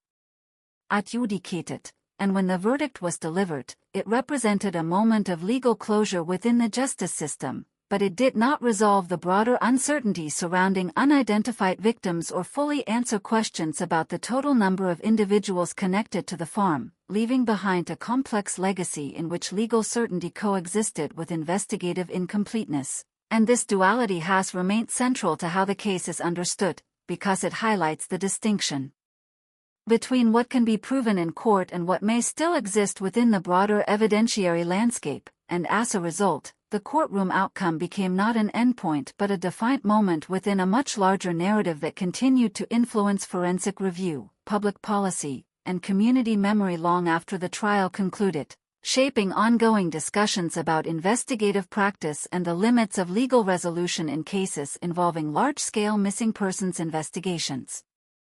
In the aftermath of the trial, when the formal proceedings had ended and the courtroom was no longer the center of attention, what remained was not a sense of closure but a lingering awareness that the case extended far beyond what had been legally resolved, because the conviction of Robert Pickton, while definitive within the framework of criminal law, did not encompass the full scope of loss experienced by the families of the missing women or fully account for the unresolved forensic questions that continued to exist within investigative records. And as time passed, the Port Coquitlam farm became not only a crime scene that had been processed and archived but also a symbol of how deeply interconnected failures in recognition, communication, and systemic response can allow patterns of harm to persist longer than they should. And in this reflection, the downtown east side itself continued to hold a central place, not as a site defined solely by tragedy but as a community shaped by resilience, complexity, and ongoing social challenges that existed long before the investigation and continued long after it. And within this community, the memory of the women who disappeared remains present in ways that are both personal and collective, carried by families who continue to seek acknowledgement, by advocates who work to ensure visibility for vulnerable populations, and by institutions that have since attempted to learn from the structural gaps revealed by the case. Particularly in how missing persons reports are prioritized and connected across jurisdictions, and although improvements in forensic technology and investigative coordination have emerged in response to the lessons of the case, the underlying challenge remains rooted in the need for sustained attention to populations whose instability can make early warning signs less visible within traditional reporting systems, and this is where the most enduring impact of the case lies, because it has reshaped not only procedural frameworks but also the broader understanding of how vulnerability is perceived and acted upon within society, and for those directly affected, the passage of time has not diminished the significance of what was lost, because absence does not fade with resolution, and even in the presence of legal conclusions, the personal reality of missing family members continues to exist outside the boundaries of court decisions, and this duality between legal closure and emotional continuation defines the lasting complexity of the case, as it resists reduction to a single narrative of justice achieved or injustice corrected, instead existing as an ongoing reminder that recognition, attention, and timely response are essential components of protection, and that when these elements fail to align, the consequences extend far beyond the immediate moment of harm, shaping lives, communities, and institutional memory for years to come, and in this sense, the legacy of the downtown East Side disappearances and the investigation into Robert Pickton is not confined to the past but continues to function as a point of reflection for how societies understand and respond to vulnerability, ensuring that the absence of the victims is not forgotten, but instead serves as a continuing call for awareness, responsibility, and the prevention of similar failures in the future. When the case of the downtown East Side disappearances is viewed in its entirety, stripped of procedural boundaries and legal segmentation, what emerges is not a closed narrative but a long and uneasy continuum of events in which human vulnerability, institutional delay, and forensic revelation intersected in ways that reshaped how an entire country understood missing persons investigations. Because the story does not end at conviction or identification of evidence, but extends into the structural questions that remain after the courtroom has gone silent, and these questions begin with the recognition that the women who disappeared were not absent from their communities in the way official records might suggest, but were instead embedded within social networks that experienced their loss immediately and deeply, even when that loss was not yet formally recognized by investigative systems. And this discrepancy between lived experience and institutional acknowledgement became one of the defining features of the case, revealing how fragmented reporting structures and delayed data integration can obscure patterns that might otherwise become visible much earlier.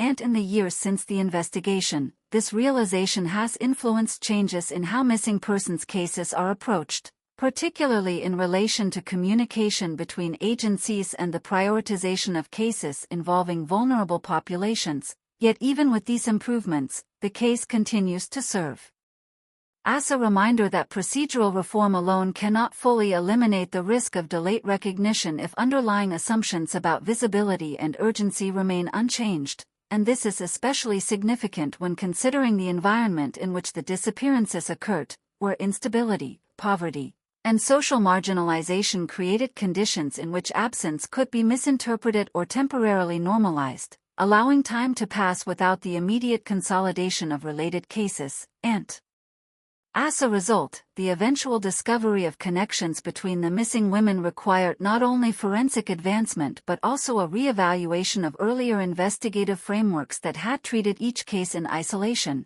and when these frameworks were finally adjusted, the scale of the pattern became clearer, although still incomplete, as some victims could be identified through DNA evidence while others remained part of a broader category of unresolved traces that suggested additional individuals may have been present without ever being formally accounted for, and this unresolved dimension continues to shape the legacy of the case, because it highlights the limits of even extensive investigations when confronted with time, environmental degradation, and incomplete historical records, and for families and communities, this incompleteness is not abstract but deeply personal, as it leaves certain questions permanently open. even as others have been answered through legal and forensic processes. And within this space between resolution and uncertainty, the memory of the victims persists not only as part of criminal history but as part of ongoing collective awareness, influencing how vulnerability is understood and how responsibility is assigned within systems tasked with protecting those at risk. And ultimately,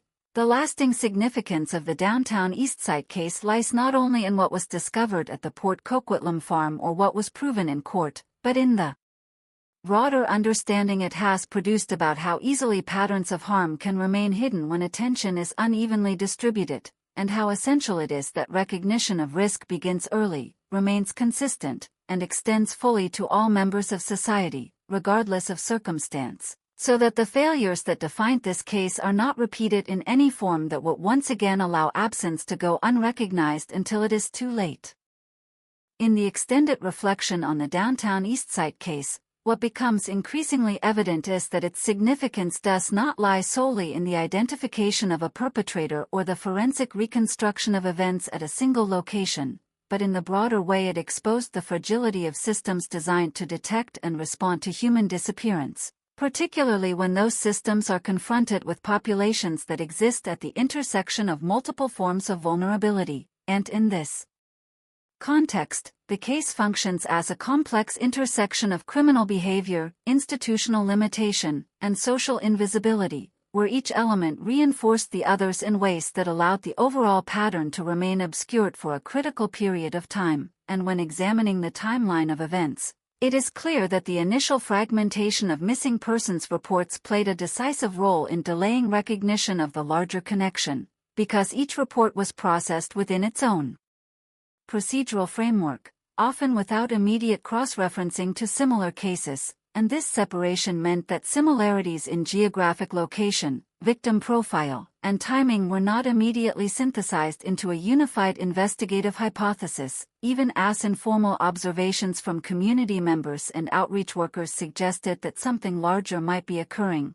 And this gap between institutional processing and community awareness became one of the most important structural issues revealed by the investigation, because it demonstrated that information can exist without being effectively connected, and that the absence of connection can have consequences as significant as the absence of information itself. And as the investigation eventually expanded and forensic analysis began to link multiple cases to the same location, the Port Coquitlam farm emerged not simply as a crime scene but as a focal point where fragmented data converged into a more coherent, though still incomplete, understanding of what had taken place. And even then, the process of identification remained limited by the condition of the evidence, the passage of time, and the absence of comprehensive DNA records for all missing individuals, leaving portions of the case unresolved despite substantial forensic progress. And this unresolved dimension continues to define the case in its present interpretation,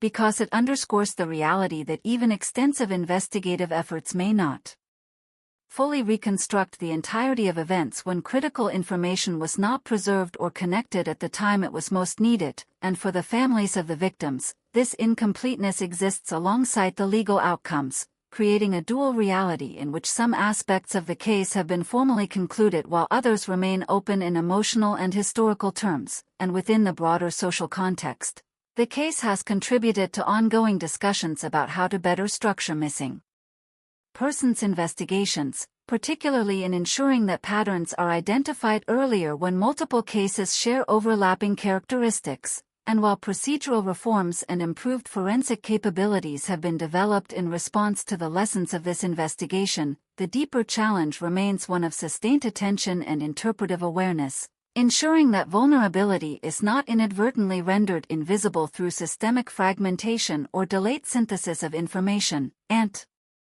in this sense, the legacy of the downtown Eastside case extends beyond its historical boundaries into an ongoing responsibility to recognize how easily critical connections can be missed when information is dispersed, and how important it is that future investigations are structured in ways that allow early signals of patterned disappearance to be recognized, connected, and acted upon before they develop into prolonged absence, because at its core, this case serves as a reminder that the true measure of investigative effectiveness is not only in solving crimes after they occur, but in identifying the conditions that allow them to remain hidden in the first place. As the final reflections on the downtown Eastside case continue to evolve within public memory and professional analysis, what persists most strongly is not a sense of narrative completion but rather an awareness of how deeply layered the conditions were that allowed the disappearances to unfold over such an extended period before being fully understood as a connected phenomenon. And in examining these conditions more closely, it becomes clear that the case exists at the intersection of individual actions, systemic fragmentation, and social environments where vulnerability was not always consistently met with timely institutional response, and this combination created a situation in which missing persons reports accumulated in parallel rather than in coordination, each one documented within its own procedural pathway while broader patterns remained temporarily obscured. And when these pathways are reconstructed in hindsight, the structural gaps become more visible. Particularly the absence of early cross-referencing mechanisms that might have revealed similarities between cases sooner, and this delay in synthesis is one of the central lessons drawn from the investigation, because it demonstrates how the absence of integrated information can significantly alter the trajectory of a case even when relevant data is present within the system, and as forensic science later advanced and allowed for more precise identification of biological evidence recovered. From the Port Coquitlam farm, the connection between multiple missing women and a single geographic location became more clearly established, but even then, the process of identification remained incomplete, as not all remains could be definitively matched to known individuals, leaving a residual category of unresolved findings that continues to exist within investigative records. And this unresolved aspect has contributed to the ongoing complexity of the case, because it prevents the narrative from being fully closed in a historical or emotional sense, even though legal proceedings have reached a formal conclusion, and for families and communities affected by the disappearances, this distinction between legal resolution and experiential incompleteness remains significant, as the passage of time does not erase uncertainty or diminish the impact of absence, and instead often reinforces the importance of remembrance and continued recognition of those who remain unidentified or partially accounted for within the investigative record, and in the broader context of public policy and criminal investigation. The case has become a reference point for discussions about how to improve the detection of patterns in missing persons reports, particularly in situations involving marginalized populations where traditional reporting structures may not immediately capture the urgency of repeated disappearances. And although procedural improvements and technological advancements have been introduced in response to the lessons learned, the deeper challenge highlighted by the case is the need for sustained interpretive awareness, ensuring that information is not only collected but actively connected across systems in a timely manner, and as a result, the legacy of the Downtown Eastside investigation continues to function as both a historical account and an ongoing framework for evaluating how societies respond to vulnerability, reminding those who study it that the effectiveness of any investigative system depends not only on the evidence it gathers but also on its ability to recognize patterns early enough to prevent prolonged absence from becoming normalized, and it is within this understanding that the case maintains its relevance, not as a closed chapter, but as a continuing call to improve how disappearance is perceived, documented, and addressed before it reaches a scale that can no longer be ignored. When revisiting the Downtown Eastside case through the lens of time and accumulated understanding, it becomes increasingly apparent that its most profound impact lies not only in the confirmed findings of the investigation but in the structural revelations it produced about how certain categories of disappearance can remain fragmented across institutional boundaries until they are deliberately reassembled. And in this sense, the case serves as a critical example of how investigative clarity often depends less on the absence of information and more on the ability to connect information that already exists in dispersed forms, because in the early stages of the disappearances, reports were filed independently, processed separately, and interpreted within localized contexts that did not immediately reveal their broader relationship to one another. And this procedural separation meant that even as patterns began to emerge within the community itself, where families and outreach workers noticed similarities in timing, location, and circumstance, the formal investigative structure had not yet reached the level of integration necessary to recognize those patterns at scale, and this delay in synthesis became one of the defining characteristics of the case, shaping both its duration and its eventual complexity. And when the investigation later expanded and forensic evidence from the Port Coquitlam farm was re-examined with advanced methodologies,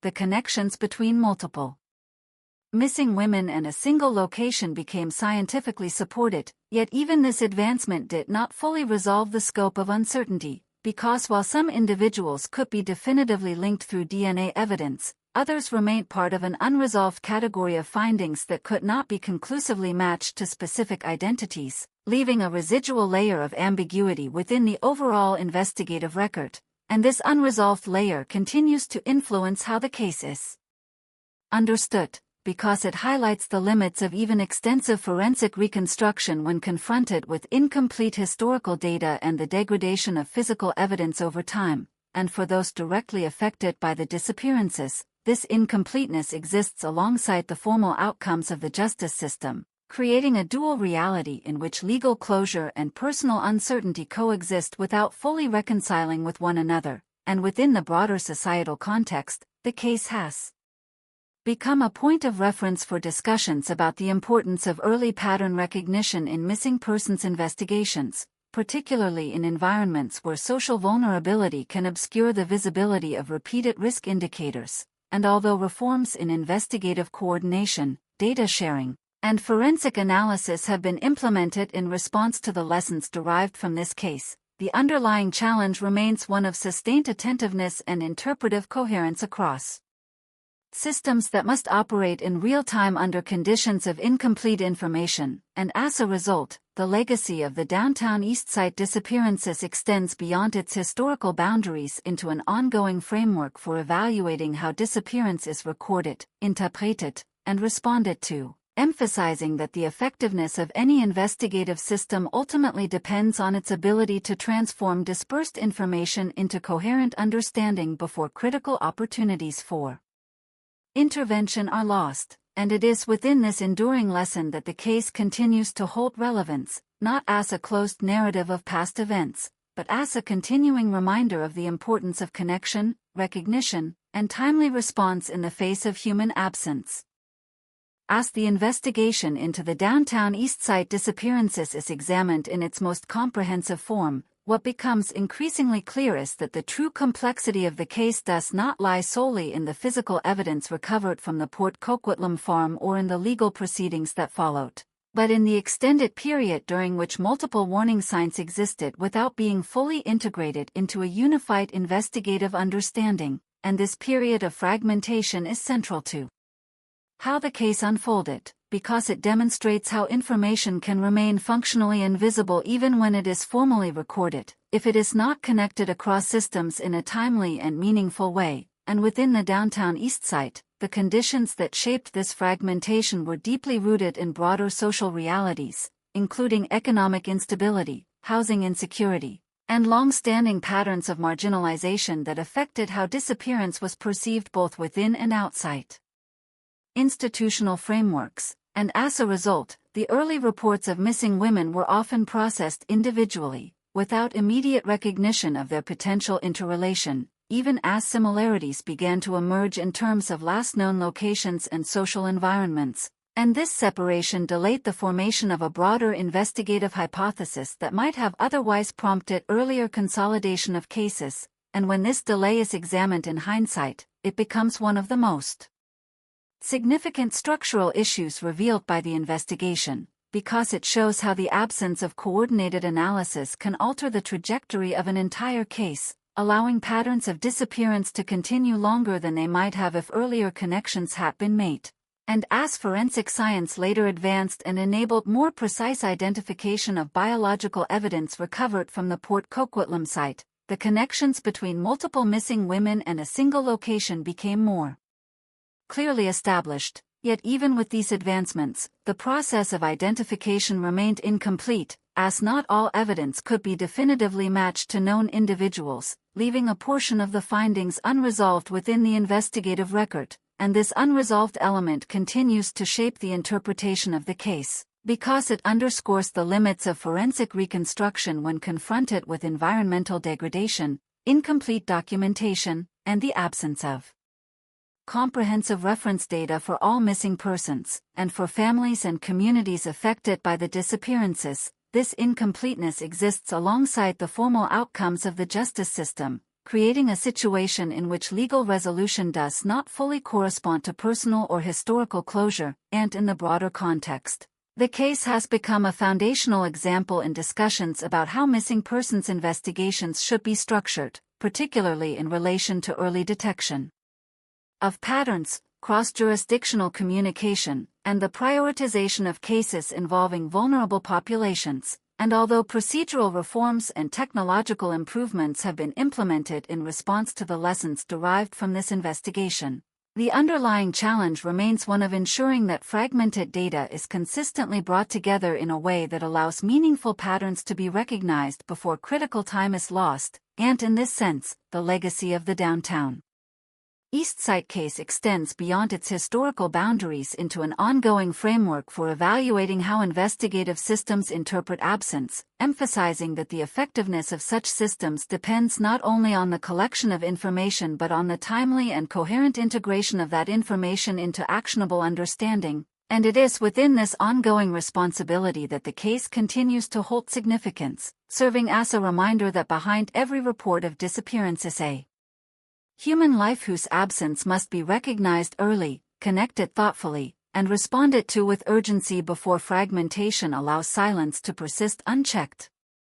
In the final reflection on the Downtown Eastside investigation and the broader case connected to the Port Coquitlam farm, what remains most persistent is the understanding that the tragedy was not defined solely by the actions of one individual, but by the prolonged interaction between vulnerability, delayed recognition, and fragmented systems of response that allowed a pattern of disappearance to continue without being fully understood until much later, and when this pattern is examined in its entirety, it reveals a layered sequence of missed connections, where information existed but was not yet unified, where reports were filed but not immediately synthesized, and where warning signs were observed but not consistently interpreted as part of a larger structure. And within this environment, the lives of the women who disappeared from the Downtown Eastside unfolded in parallel to institutional processes that were not yet aligned with the reality of what was occurring, creating a temporal gap between lived experience and investigative recognition that would later become one of the most significant aspects of the casus legacy. And as forensic evidence eventually brought clarity to certain parts of the investigation through DNA analysis and physical recovery at the Port Coquitlam site, it also highlighted the limitations of even the most advanced scientific methods when confronted with incomplete datasets and the irreversible effects of time on biological material, leaving portions of the case unresolved and reinforcing the understanding that some aspects of the truth may remain partially inaccessible despite extensive effort. And for families and communities affected by the disappearances, this incompleteness is not merely a technical detail but a continuing emotional reality, because it means that while some answers have been provided through legal and forensic processes, others remain absent, and this absence continues to shape memory and meaning in ways that extend beyond the boundaries of official closure. And in the broader societal context, the case has become an enduring reference point for examining how systems respond to missing persons reports, particularly in situations where multiple vulnerabilities intersect and where patterns of risk may not be immediately visible within conventional reporting structures. And although reforms in investigative coordination, data integration, and forensic methodology have been developed in response to the lessons of this case, the deeper challenge remains one of ensuring that recognition of patterned disappearance occurs early enough to prevent prolonged absence from becoming normalized within institutional processes, and this requires not only technical improvement but also sustained attentiveness to the ways in which social conditions can influence visibility and urgency, and as a result, the legacy of the Downtown Eastside case continues to function as both a historical account and an ongoing framework for reflection, reminding those who study it that the effectiveness of any investigative system ultimately depends on its ability to perceive connection within fragmentation, to recognize urgency within complexity, and to respond before the accumulation of missing information becomes irreversible loss. And in this enduring lesson lies the lasting significance of the case, not as a completed story, but as a continuing reminder of the responsibility to see clearly, act early, and ensure that absence is never allowed to remain unexamined for too long.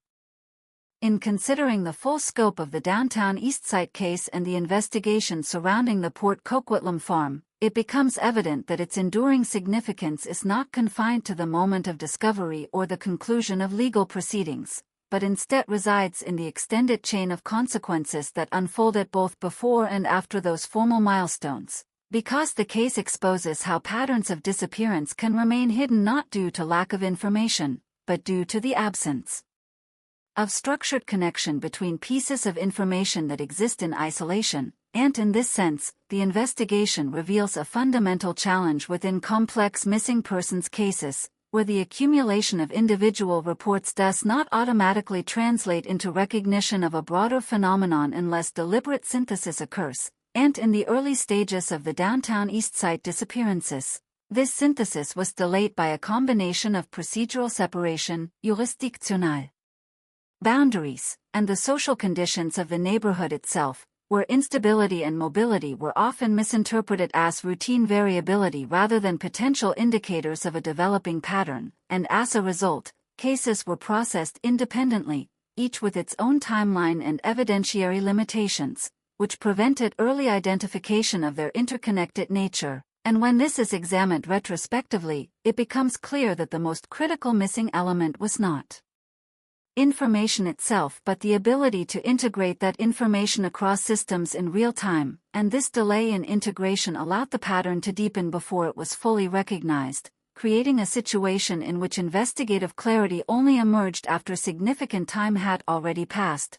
And by the time forensic evidence from the Port Coquitlam farm began to provide concrete links through DNA analysis and material recovery, the scope of the case had already expanded beyond initial expectations, revealing connections that confirmed suspicions of a larger pattern while simultaneously exposing unresolved areas where identification remained incomplete, and these unresolved elements continue to exist within the investigative record, not as speculative gaps but as documented limitations imposed by the condition of evidence and the absence of comprehensive reference data for all missing individuals. And this incompleteness is one of the reasons the case continues to be studied and referenced, because it illustrates the boundaries of even advanced forensic and investigative systems when confronted with long-term degradation and fragmented historical reporting. And for families and communities affected by the disappearances, this incompleteness represents an ongoing reality rather than a concluded chapter, as it means that while certain aspects of the case have been formally resolved through legal judgment,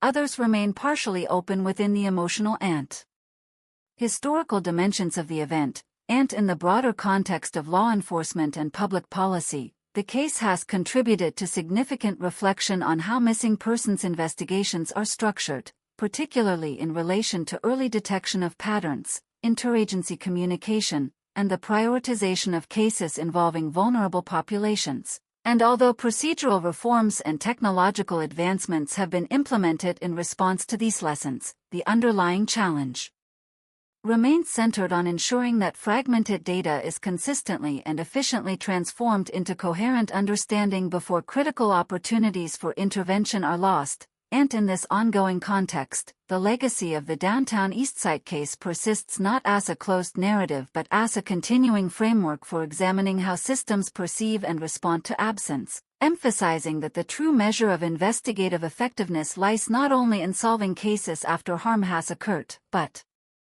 in recognizing patterns early enough to prevent such harm from continuing unchecked. And it is within this perspective that the case retains its lasting importance, serving as a reminder that behind every report of disappearance is a human life whose absence must be recognized, connected, and addressed without delay. When the downtown Eastside case is ultimately considered in its full historical and investigative depth, it becomes clear that its most important contribution is not only what it revealed about a specific series of crimes, but what it exposed about the broader conditions under which certain patterns of harm can remain partially concealed until they reach a threshold that forces recognition. And in this sense, the case operates as both a specific criminal investigation and a broader structural analysis of how vulnerability, institutional processing, and forensic capability interact over time, and within this interaction, one of the most significant lessons is the importance of early pattern recognition in environments where multiple risk factors overlap, because the initial disappearances did not immediately present themselves as a unified phenomenon within formal systems, even though they were increasingly perceived as such within the community context, and this divergence between institutional and lived perception created a delay that allowed the pattern to develop further before being fully identified, and when forensic investigation eventually focused on the Port Coquitlam farm, the integration of DNA evidence and physical findings provided the first definitive scientific link between multiple missing women and a single location, transforming what had previously been a series of fragmented cases into a coherent evidentiary structure, although even this structure remained incomplete due to limitations in identification and the condition of recovered material, and as a result, portions of the investigation continue to exist in a state of unresolved classification, where evidence suggests the presence of additional individuals but cannot always provide definitive identification. And this unresolved dimension is not merely a technical limitation but a defining feature of the case's long-term interpretation, because it illustrates how time, environmental exposure, and incomplete historical records can permanently shape the boundaries of forensic certainty, and for families and communities connected to the victims, this incompleteness exists alongside the formal outcomes of the justice system, creating a layered reality in which legal closure does not fully resolve emotional or historical absence, and in the broader societal context, the case has become a reference point for examining how investigative systems handle missing persons cases involving vulnerable populations, particularly in relation to how information is shared, how cases are prioritized, and how patterns are identified across jurisdictional boundaries. And although improvements in forensic technology and interagency coordination have been implemented in response to the lessons derived from this investigation, the underlying challenge remains one of maintaining consistent attentiveness to dispersed signals of risk and ensuring that they are integrated in a timely manner before patterns become entrenched. And in this ongoing reflection, the legacy of the Downtown Eastside case continues to function as both a historical record and a framework for evaluating investigative effectiveness, emphasizing that the true measure of such systems lies not only in their ability to solve cases after the fact, but in their capacity to recognize and respond to emerging patterns early enough to prevent prolonged absence. And it is within this understanding that the case retains its enduring relevance, serving as a reminder that behind every missing person report is a human life whose absence must be recognized not in isolation but within the broader context in which it occurs, ensuring that fragmentation does not obscure connection and that delay does not replace timely recognition. When reflecting on the final layers of understanding surrounding the Downtown Eastside disappearances and the investigation of the Port Coquitlam farm, it becomes increasingly important to recognize that the case does not exist as a static historical event but as an evolving point of reference that continues to inform how missing persons investigations are understood, strukturiert, and evaluated. Because even after legal proceedings concluded and forensic findings were formally documented, the broader implications of the case remained active within investigative practice and public awareness, shaping discussions about how systems respond to vulnerability and how patterns of disappearance are identified across time and space. And within this ongoing reflection, one of the most significant realizations is that the effectiveness of any investigative process is deeply dependent on the ability to maintain continuity across fragmented data sources, because in the early stages of the case, missing persons reports were distributed across different administrative structures that did not immediately function as a unified network, and this separation contributed to delays in recognizing the scale and consistency of the pattern that was developing, even as individual cases were being documented with increasing urgency by those closest to the victims. And this disconnect between institutional processing and community awareness created a temporal gap that allowed the pattern to persist longer than it might have if earlier integration had occurred, and when forensic evidence from the Port Coquitlam farm was eventually analyzed in a more comprehensive manner, it confirmed the existence of multiple connections between the site and missing women from the downtown east side, establishing a scientifically supported link that transformed the investigative framework. Yet even this confirmation did not fully resolve the case, because limitations in identification, degradation of biological material, and incomplete historical records meant that not all evidence could be conclusively matched to known individuals, leaving a portion of the findings unresolved and continuing to exist within the investigative record as unidentified or partially identified traces, and this unresolved aspect is not incidental but central to how the case is understood today, because it demonstrates the boundaries of forensic reconstruction when confronted with time, environmental conditions, and gaps in documentation, and for families and communities affected by the disappearances, this incompleteness represents an ongoing reality that exists alongside the formal outcomes of the justice system, reinforcing the distinction between legal resolution and experiential closure, and in the broader context of criminal investigation and public policy.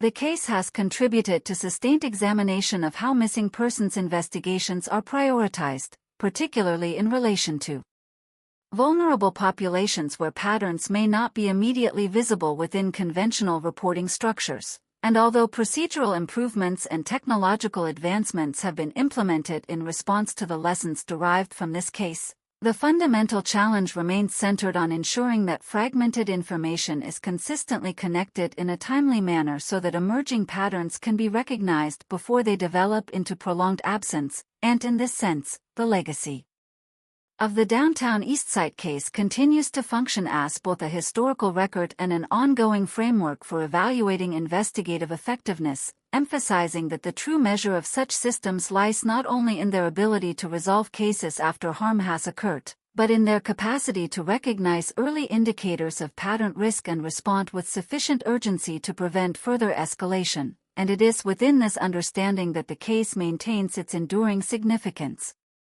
serving as a continuing reminder that absence must always be interpreted within context, that fragmented signals must be actively connected, and that timely recognition remains one of the most critical elements in preventing similar failures in the future.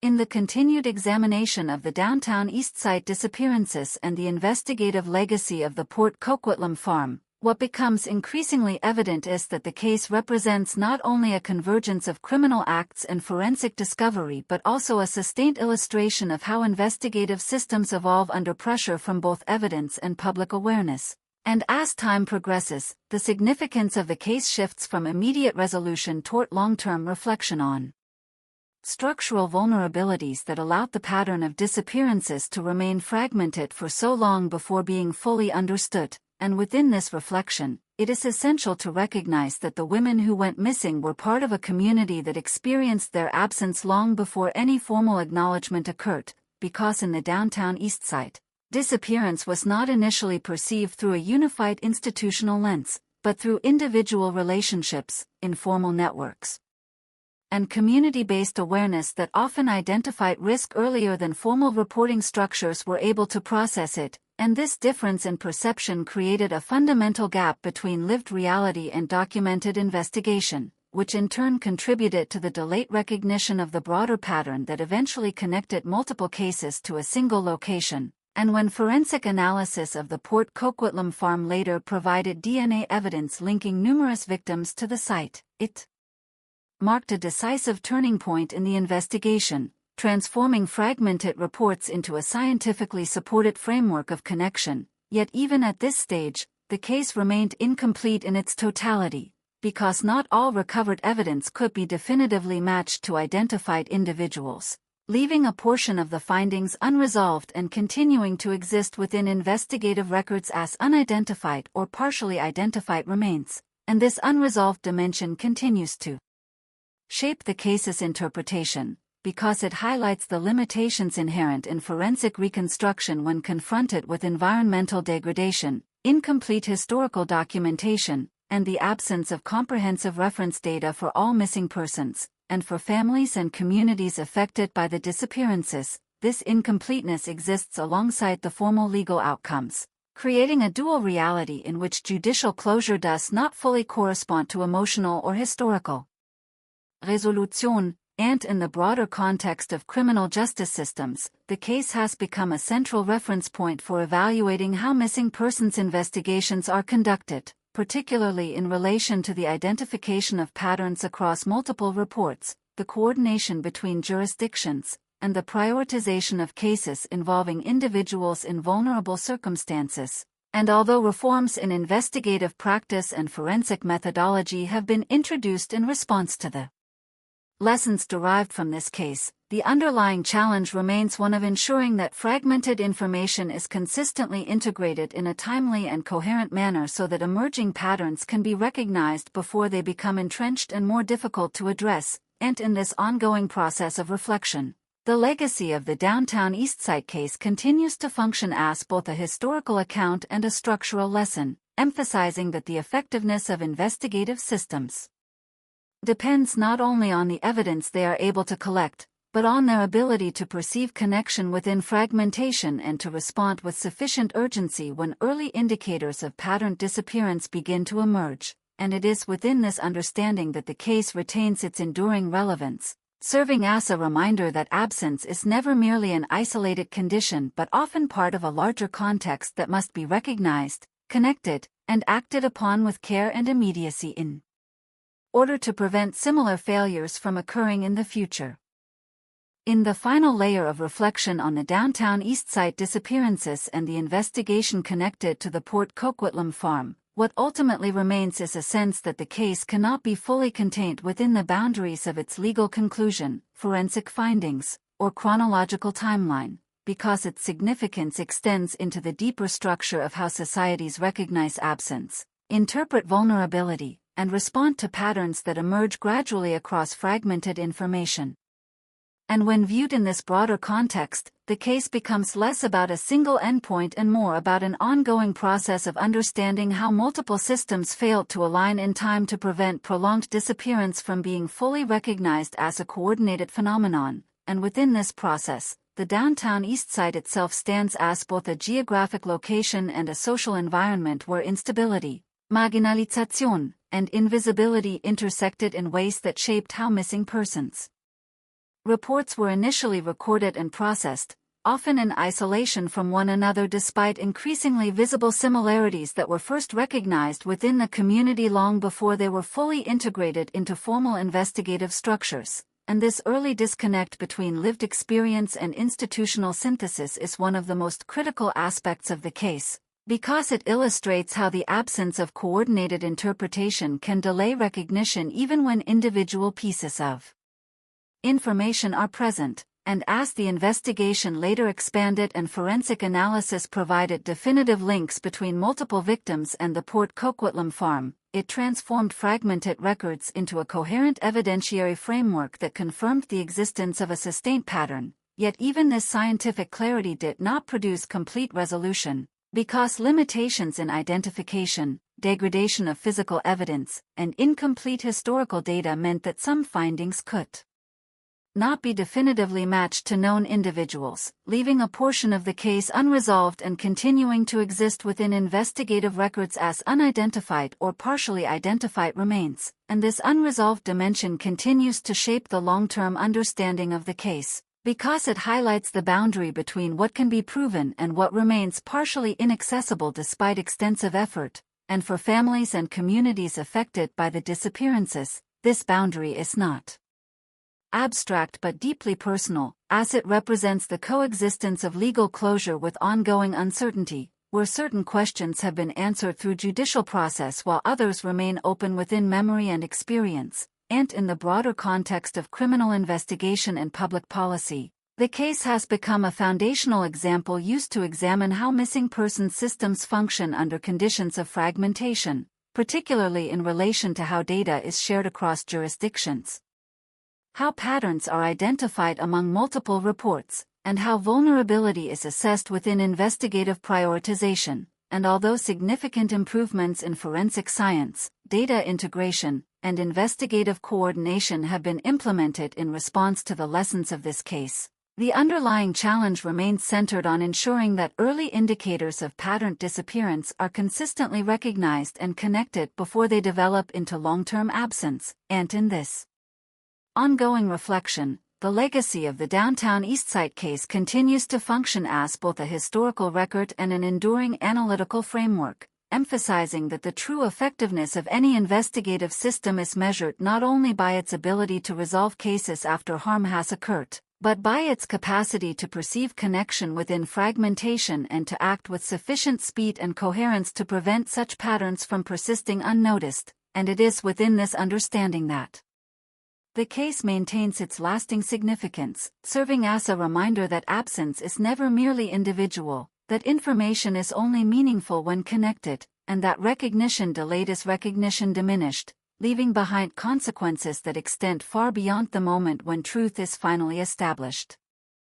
In the extended conclusion of the downtown Eastside investigation and the broader narrative surrounding the Port Coquitlam farm, what ultimately persists is not a sense of finality but a structured awareness that the case continues to function as an open reference point for understanding how complex patterns of disappearance can unfold within environments where social vulnerability, institutional fragmentation, and delayed analytical synthesis intersect over long periods of time, and when this intersection is examined in detail, it becomes clear that the most significant aspect of the case is not confined to the actions of the perpetrator alone, but also to the conditions that allow multiple individual disappearances to remain unconnected for so long despite the presence of overlapping indicators that, in hindsight, suggest a recognizable pattern, and within the downtown Eastside, these indicators existed in a social landscape where instability, mobility, and marginalization shaped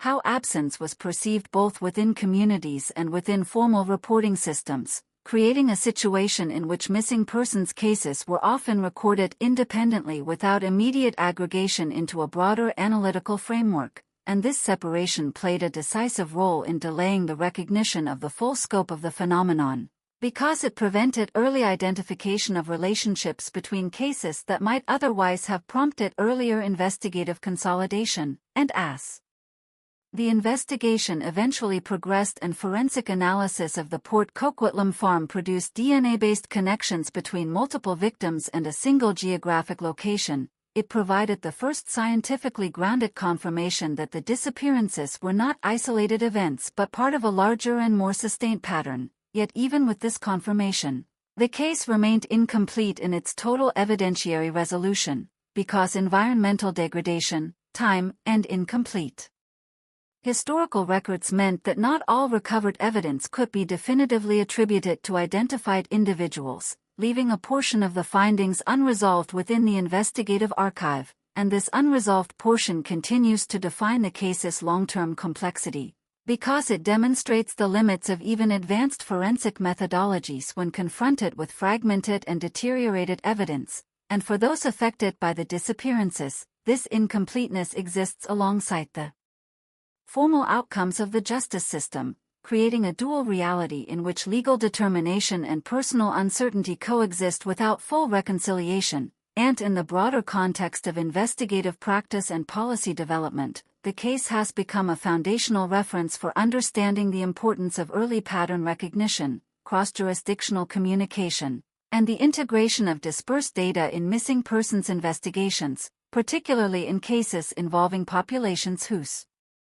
vulnerability may reduce the immediate visibility of repeated risk indicators. And although procedural reforms and technological advancements have been introduced in response to the lessons derived from this case, the underlying challenge remains centered on ensuring that fragmented information is consistently synthesized in a timely manner so that emerging patterns can be recognized before they become entrenched and more difficult to address, and within this ongoing framework of reflection, the legacy of the downtown Eastside case continues to function not as a closed narrative but as an evolving analytical reference point that emphasizes the necessity of connection within data, attentiveness within systems, and urgency in response, reinforcing the understanding that the effectiveness of any investigative structure depends not only on its capacity to resolve cases after harm has occurred, but on its ability to recognize the early formation of patterned disappearance and respond in a way that prevents absence from becoming prolonged, unrecognized, and structurally obscured.